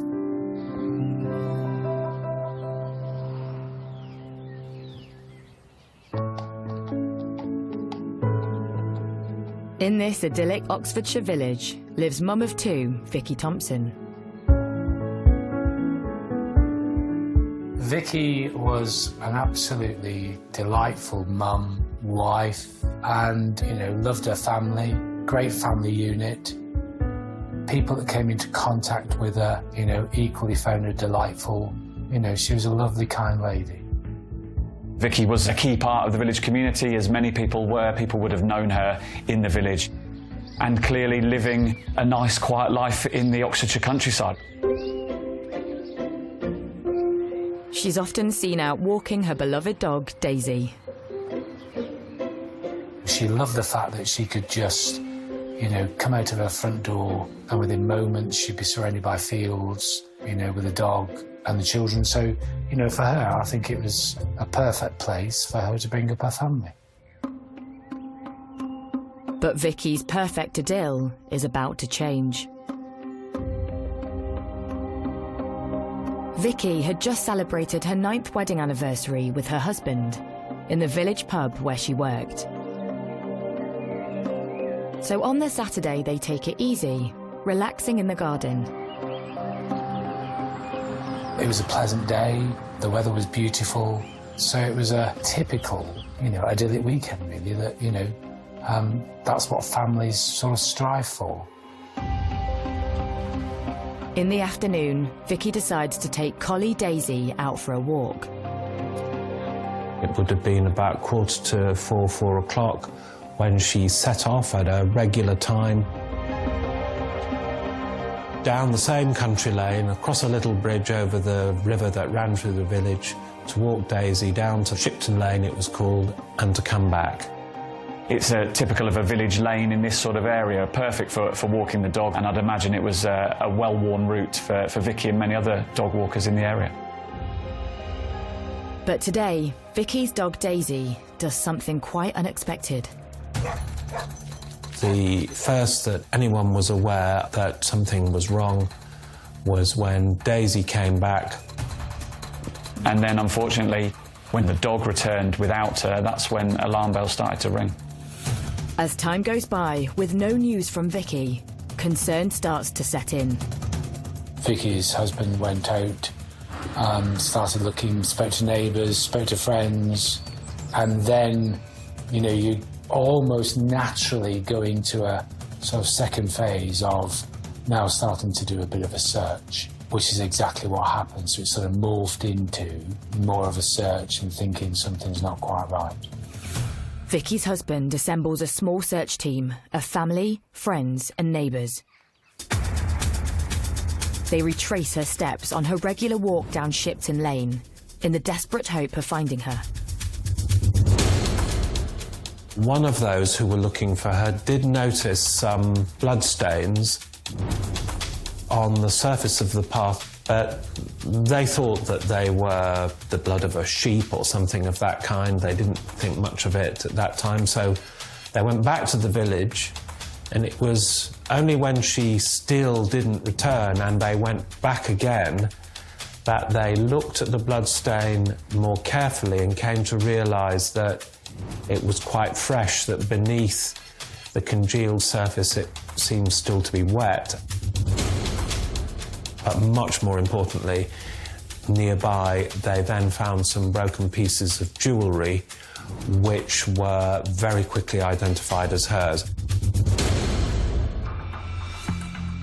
And that then became a source of real alarm, and I think it was that discovery which prompted the first call to the police. Finding that jewellery, all that did was, I think, heighten the sense of nervousness within those that were looking for Vicky at the time. As police make their way to the scene, the frantic hunt continues for Vicky. Her husband and neighbours are terrified she's clearly come to some harm. They make their way further down the lane. This is Shipton Lane. We've got the lane itself, and then to the right you can see the train track, and they must have really panicked and must have been desperate in time to find her, and it wouldn't have taken them too long once they'd realised that she was no longer on the path to scour the local area. 3 hours after Vicky went missing, they spot something sinister.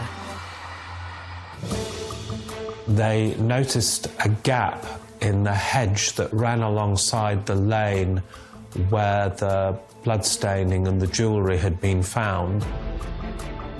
And when they went over to the gap, which led into a nearby agricultural field that was bordered by the embankment of the railway line, they could see something in the distance that looked out of place, and they made their way across the field.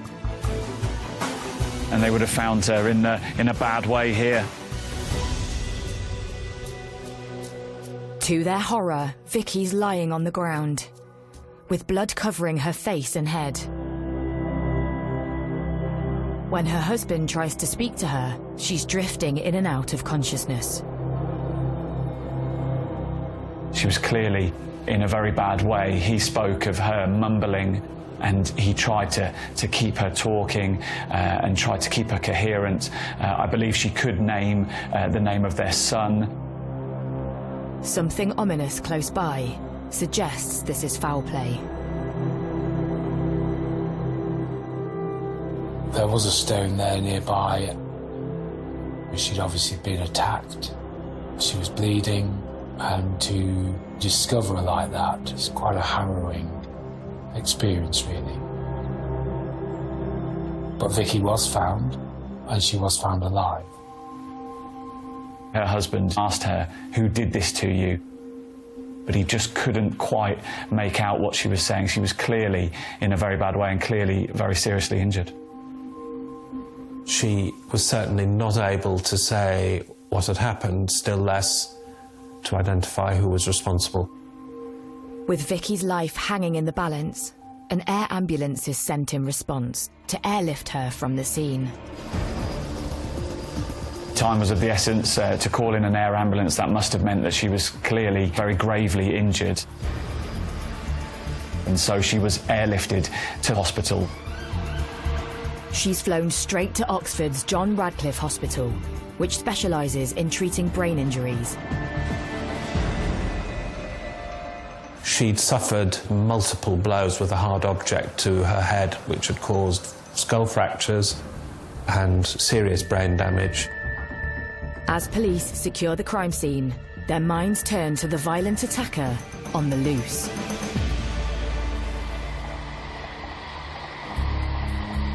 Had Vicky been in a position to talk, there is no doubt that she'd have said exactly who'd attacked her, because of course everyone knew everybody. Sadly, she wasn't able to do that. With no immediate suspect in the frame, the fear of an attacker living in their tight-knit community is the talk of the village. People think that it could have been them, that it seemingly there's no targeting, that perhaps this was just a random attack on any dog walker. It could have been them, and I think that probably did strike home to the local community and perhaps the wider community in the county and beyond. Within the community, there's no doubt that it was colossal. You know, that fear of crime can be just as powerful. And when you've got a small community that has been completely rocked by what unfolded, there's no doubt that it impacted that community severely. Over the next 6 days in intensive care, Vicky Thompson fights for her life. Her condition quite quickly deteriorated, and she died a few days later.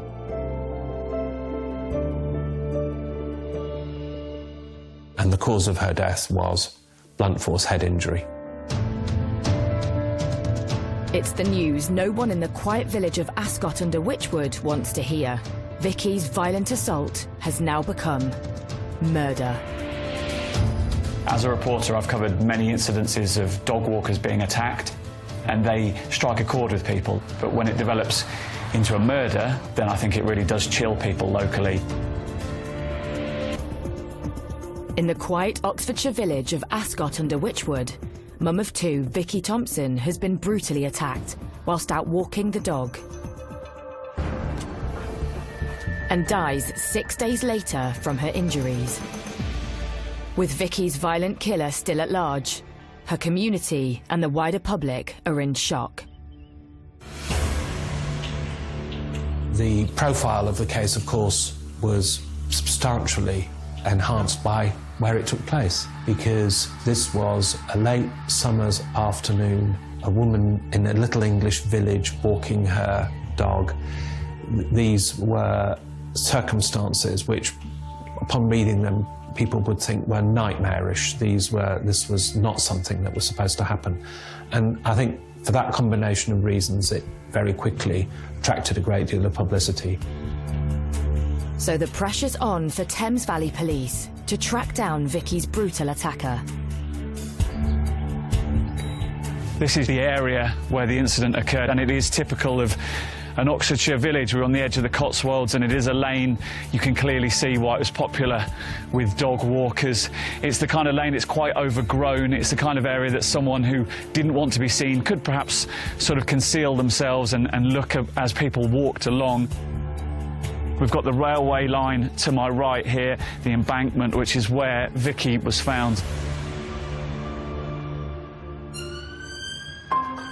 Since the assault, police have been sweeping the area, looking for clues that could lead to the killer.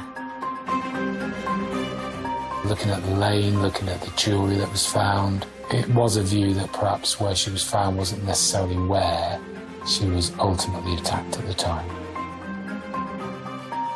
Scenes of crime officers retrace the killer's steps, back to the bloodstains on the path where they believe the attack happened. As with all crime scenes, that becomes the most fundamental starting point of your investigation. Because what's left behind is what you need to try and secure. At the attack scene, clumps of blood-stained hair are found on nearby rocks. Vicky was clearly struck about the head with a blunt instrument, potentially a rock or a stone, and clearly suffered very serious head injuries. It then appears that she was moved somehow, perhaps dragged over towards a railway line. Although the attack happened in broad daylight, investigators have got their work cut out finding any witnesses. This is the Cotswold line. It is a pretty quiet line. There isn't a main line. There won't be too many trains coming past at any time of day. And so no one would have really witnessed it. There wouldn't be too much passing traffic. Police are also trying to work out why Vicky was dumped by the railway line. Potentially moving Vicky's body or moving her unconscious body towards the embankment might have concealed what had happened, that potentially it might have been made to look like an accident, but there was no real motive put forward for why she was moved closer towards this railway embankment. But 200 metres from the scene of the attack, officers make an intriguing find.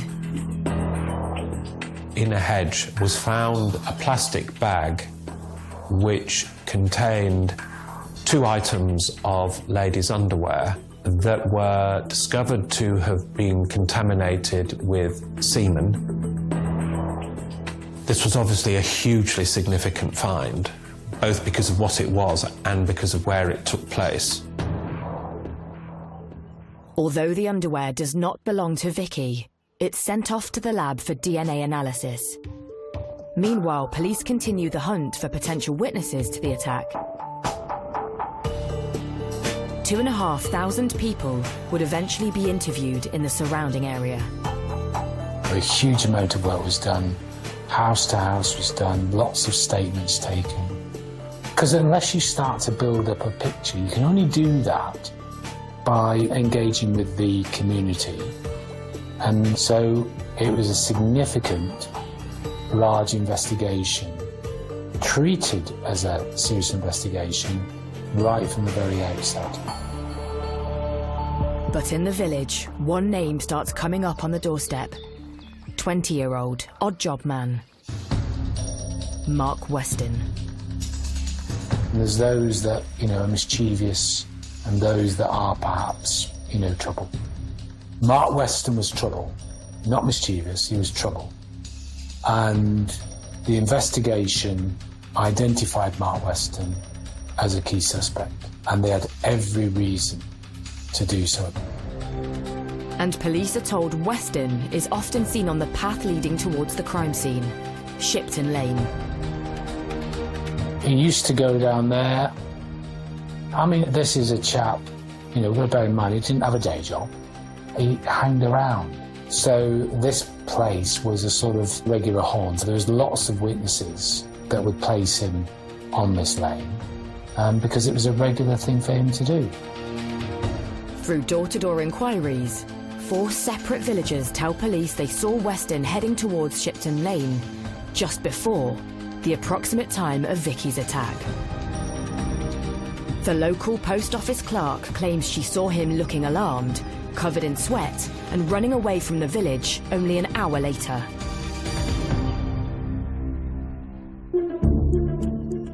Some witnesses had come forward and said that they'd seen him acting strangely. It became very clear, as a result of, you know, the inquiries that went on, that Weston became a suspect. So police pay a visit to Mark Weston. On the morning of the murder, he claims he went fishing and shopping, but was at home all afternoon during the time of the attack. 3 days later, when police question him again, his story changes, and he says he was at home all day. 5 days later, it's a different story. Weston claims he actually left his house at 5 p.m, not long after the attack, to call on his neighbours who weren't in. But Weston's neighbours beg to differ. They say they had been at home at the time Weston said he'd visited and had never seen him. For police, something doesn't stack up. There are conflicting reports about where he was. All this sort of stuff was coming in that conflicted with what Mark was saying. It would be right to look at him very carefully. But looking very carefully is one thing. Having the evidence to support an arrest is another. But when scenes of crime officers search his garden 4 weeks after the murder, they find the charred remains of a sweatshirt or jacket that he's attempted to burn. As the investigation went on, other evidence started becoming apparent about, the burning of clothes. And so there's a few things that led the investigation to Mark Weston. Today, police have arrested a 20-year-old man in the investigation into the murder of Vicky Thompson. As the evidence builds, Mark Weston is arrested and taken in for questioning. He maintains his story, that he was at home at the time of Vicky's attack. Meanwhile, police search his house, seizing some of his clothing, including a pair of his boots. They are sent off for forensic analysis. The results come back to the senior investigating officer. The SIO at the time asked the question, was there blood on this boot? The answer came back, no. You can't do any more with that. The question's been asked, and the answer was given. Weston is released, and the police continue their inquiries. But soon, the lab has more news, and this time it could turn the case on its head. The lady's underwear found near the crime scene has a DNA result for the body fluids found on them. It matches Mark Weston. That became a key piece of evidence. It linked Mark Weston to the scene, no question at all. In Ascot-under-Wychwood, Oxfordshire, police have a prime suspect for the murder of mother of two, Vicky Thompson. DNA linked to Mark Weston is found in a bag of ladies' underwear close to the attack scene. With this new key evidence, police now believe they've established a motive.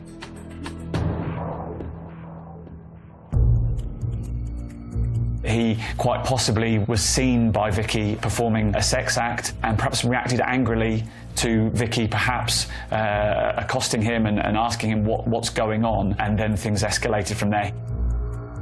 I mean, you know, would he really want the village to be aware that he was behaving like that, you know, which was perverse activity? I think he was threatened with humiliation and possibly worse. And I think the initial violence that he used was in temper and spontaneous.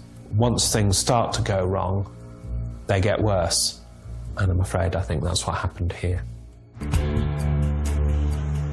As Weston is put under the spotlight, more evidence is uncovered, linking to the bag of underwear found near the attack scene.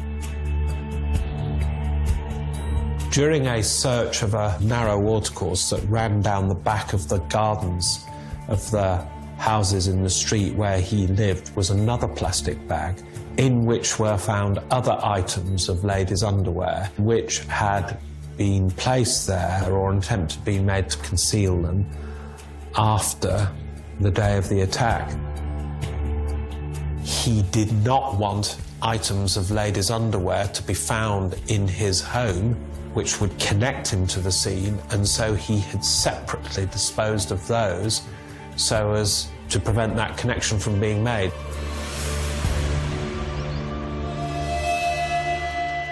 Although none of this underwear belongs to murder victim Vicky,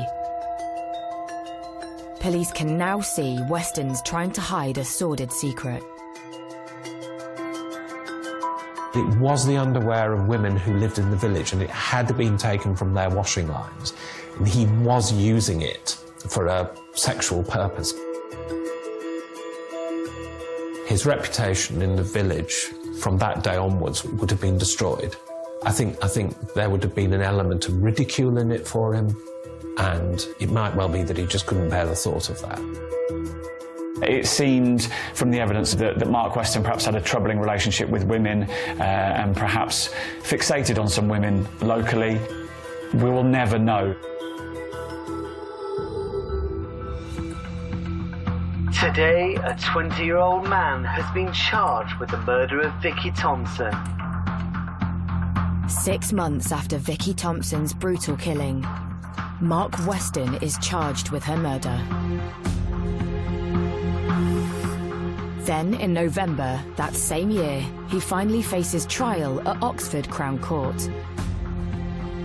But before the case barely gets underway, the prosecution's dealt a serious blow. I think the police and perhaps the Thompson family felt very aggrieved that the judge presiding over the trial ruled inadmissible some key evidence, and that was that bag found with 2 pieces of underwear containing DNA from Weston very near the scene. That was ruled inadmissible. The jury couldn't know about that. With little other evidence proving Weston's inappropriate sexual behaviour, the judge believes this one piece of proof could unfairly sway the case. The judge felt it just wasn't fair for Weston that he would get a fair trial if that was admitted. And I've got no doubt having that judge make that direction would have been hard to be accepted. But the law is there to protect everybody, whether you're a victim or an offender, to make sure, from an offender's perspective, that you get a fair trial. But police have now lost their vital evidence linking Weston to the crime scene. And so a key bit of evidence, a key bit of fact-finding from the police was ruled out at a stroke. It is unfortunate that that wasn't admitted as evidence. It would have been crucial. It would have significantly helped the Crown's case. As the trial continues, the prosecution case never recovers. There have always been discrepancies and inconsistencies in the accounts which he gave at the time about his movements, but none of that was sufficient to prove an opportunity for him to have been where she was in order for him to have carried out the attack. And in the absence of a piece of evidence which could clearly establish that, it was always going to be difficult. Following a trial lasting 14 days, the jury retires to consider the case. To the court's surprise, they return in just 50 minutes. The verdict? Mark Weston is not guilty. It's a body blow for the police and Vicky's family. An acquittal in 50 minutes or so is fairly rare in my experience, and so clearly the jury in that original trial just didn't feel there was the evidence there to convict Mark Weston. An acquittal so quickly after retirement was interpreted as a declaration of innocence, a statement by the jury not merely that it hadn't been proved that it was him, but that it very definitely wasn't him. It is very disappointing when a jury does come back and return a verdict of not guilty, when you know and you strongly believe that that person is guilty. The case was thrown out very quickly, and so the police and Thompson's family and friends clearly walked away from the Crown Court that day very disappointed indeed. They made their decision at the time that had to be accepted. Mark Weston even appears on local news to boast about his acquittal. Cleared of murder, Mark Weston is this morning back with his family. Well, I've done nothing wrong, but they still kept saying it was me, knowing it wasn't. But now they've come to realise they had the wrong person. And to add salt to their wounds, Thames Valley Police comes under fire from the unlikeliest of places. Following the acquittal, one of the jurors felt sufficiently strong about what they had observed during those proceedings to write directly to Mr. Weston, suggesting that he might sue the Thames Valley Police for a wrongful prosecution. Although Weston secures legal aid to do this, his case runs out of steam. So he turns to other ideas of how to seek revenge. There's a thought that you might quietly just go back and just be perhaps under the radar. Weston was none of that. When he got acquitted, I think he had a sense of empowerment. He acted with impunity after that. He moved back into the community and he taunted the community perhaps in some ways and literally harassed people who'd been involved in that original trial. He didn't try to fade away. Barely a year later, Weston launches a campaign of harassment against the village bobby who helped investigate the case. Day and night, he makes up to 50 silent phone calls to the PC, his wife and their 2 daughters. He terrorised the officer. And bearing in mind, that's how we policed. You know, we're in that community, we're part of the community, because you are a member of the village. And I've been there, and it's lovely. But the thought of them being terrorised is just harrowing.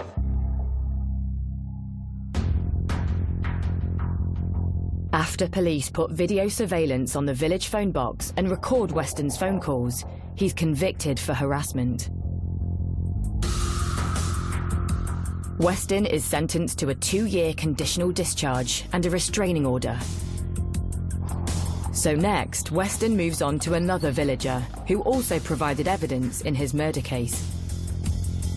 I believe he put some posters up around the village and he made remarks about people being a grass, and clearly he went on the offensive. Weston shines lights into his neighbour's house and posts threatening notes through her door.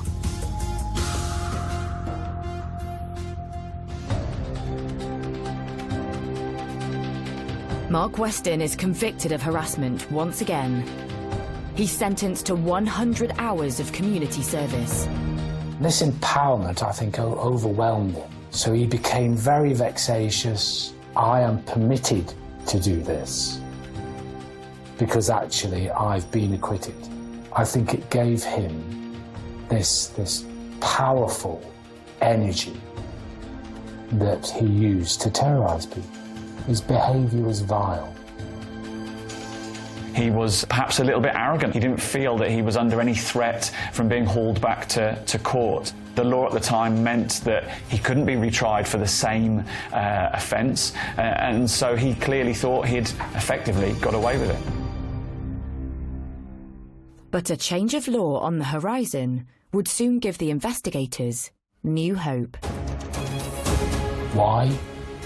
Because we knew, without question, that Mark Weston killed Vicky. Ascot under Wychwood, Oxfordshire. In spite of proof linking Mark Weston to the murder of villager Vicky Thompson, he's acquitted in court. And the so-called double jeopardy law means Weston will never face justice again, even if new evidence comes to light. It was a horrific attack, and her family must have been deeply troubled by no one having been convicted of her murder. But in 2003, there's fresh hope. Parliament passed an act which abolished the common law rule of double jeopardy, permitting, in limited circumstances, the prosecution for a second time of the same individual for the same offence.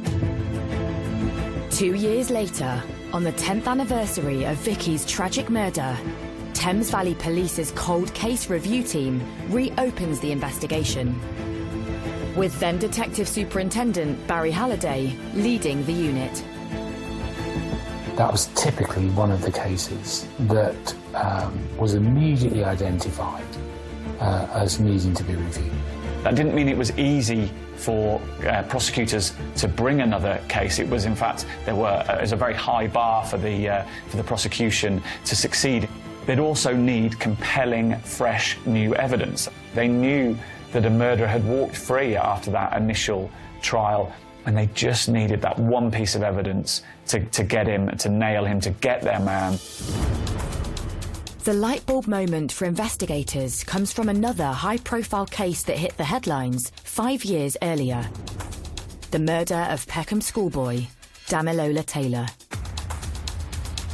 The senior police officer was attending a lecture, and how, upon the first investigation of the death of that little boy, highly incriminating bloodstains had not been detected upon items of clothing being examined by scientists during the investigation, and how difficult it is sometimes to find them.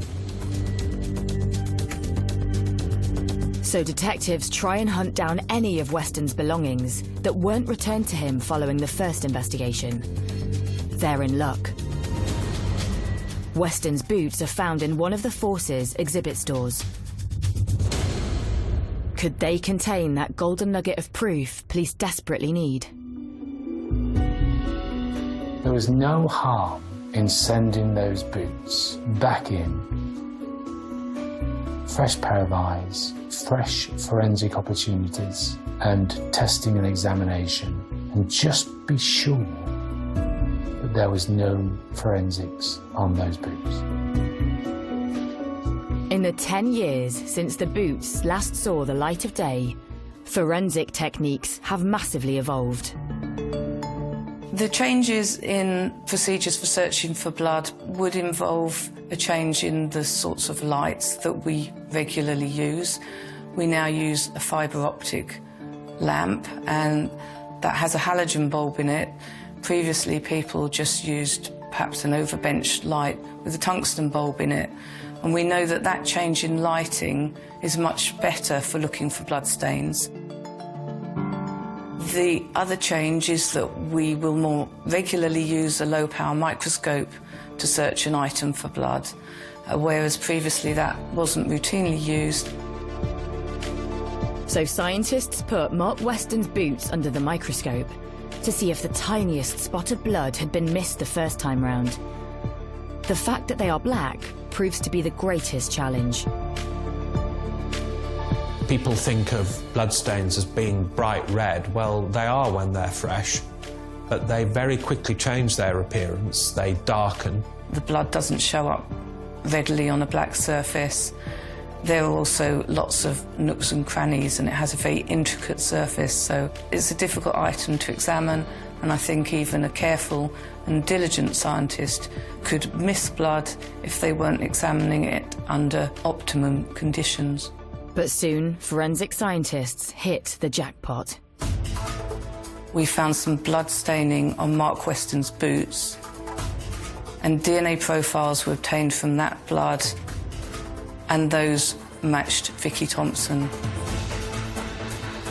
That was really the significant moment in this case. It was the turning point. It's the news the cold case team have been longing for. The case was never closed, and to get a moment like that where you're told that all that hard work that your team has ploughed into and actually you get fundamental evidence is euphoric. They'd finally found that smoking gun, that real piece of evidence that they needed to seal the conviction that they thought they should have sealed years earlier. After 4 years spent rebuilding their case, police swoop in to rearrest Mark Weston. He was absolutely, frankly, furious. You know, he was adamant, arrogant, can't believe this is happening to me again. You know, that sort of behaviour. So all the evidence was presented to him, including the overwhelming evidence of the blood of Vicky on his own boots. Absolutely no response from him at all, accepting any responsibility or liability for Vicky's death. A complete and utter denial. But the police aren't home and dry with a prosecution yet. Next, they have to convince a court of appeal. And these are uncharted waters.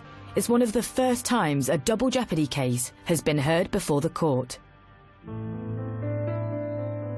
Our case was made very strongly, and then there is that huge sense of nervousness whilst you're waiting for the decision. After weeks of waiting, police and prosecutors finally get news. Given how compelling the evidence was, the Court of Appeal made the decision that it was in the interests of justice for Mr. Weston to be tried again, and his acquittal was quashed. That was agonising, you know, waiting. But the news came back. You are elated. It was a great moment when we heard that the Court of Appeal had overturned the acquittal. This was a historic ruling in terms of double jeopardy and introducing new scientific evidence. 5 months later, Weston finally hears the murder case against him for a second time. There was a real sense that Thames Valley Police had been given a second chance here, and so there was a sense of tension that the police were gambling in a sense, that this was their final throw of the dice. It was high stakes. The tension was immense, and Weston continued to be as arrogant as ever. But this time, the discovery of underwear near the crime scene linked to Weston is allowed to be heard in court. It's clear even he can't explain away the overwhelming evidence against him. There wasn't going to be much anybody could do about the fact that her blood was found on his boots. The scientific evidence this time round was simply unanswerable. Perhaps he knew that his time was finally up, and that last piece of evidence was crucial, and he couldn't fight this any longer. But Weston's fate is once again in the hands of the jury as they retire to consider their verdict. The trial was absolutely, extremely intense. That wait was probably the most sensitive, nervous time I've ever experienced. The jury delivers their verdict. Mark Weston is finally found guilty of Vicky Thompson's murder. 15 years after her death, the judge jails him for a minimum of 13 years. This arrogant man, this man who'd sort of taunted those who tried to bring him to justice, was finally behind bars. It's a relief to the husband who comforted his dying wife after Weston's vicious attack. It doesn't bring back his wife, and nothing can, of course, but it was the verdict they wanted. It was big, it was significant, but let's not lose sight of the real fact here. The real fact here is Vicky lost her life. She shouldn't have done. It broke a family. It caused the most horrendous shockwaves to a community. And this individual evaded capture for all those years. And the case will forever be etched in the memory of the quiet Oxfordshire village of Ascot under Wychwood. It was clearly a case that had a big impact locally and perhaps continues to do. People haven't forgotten what's happened, and so that case does still live long in the memory locally. And what of Mark Weston himself? There's no remorse, there's no acceptance. This was a miscarriage of justice. Well, that was rich. A miscarriage of justice occurred years ago. Weston committed that murder, and Vicky's life was taken away by that monster, nobody else.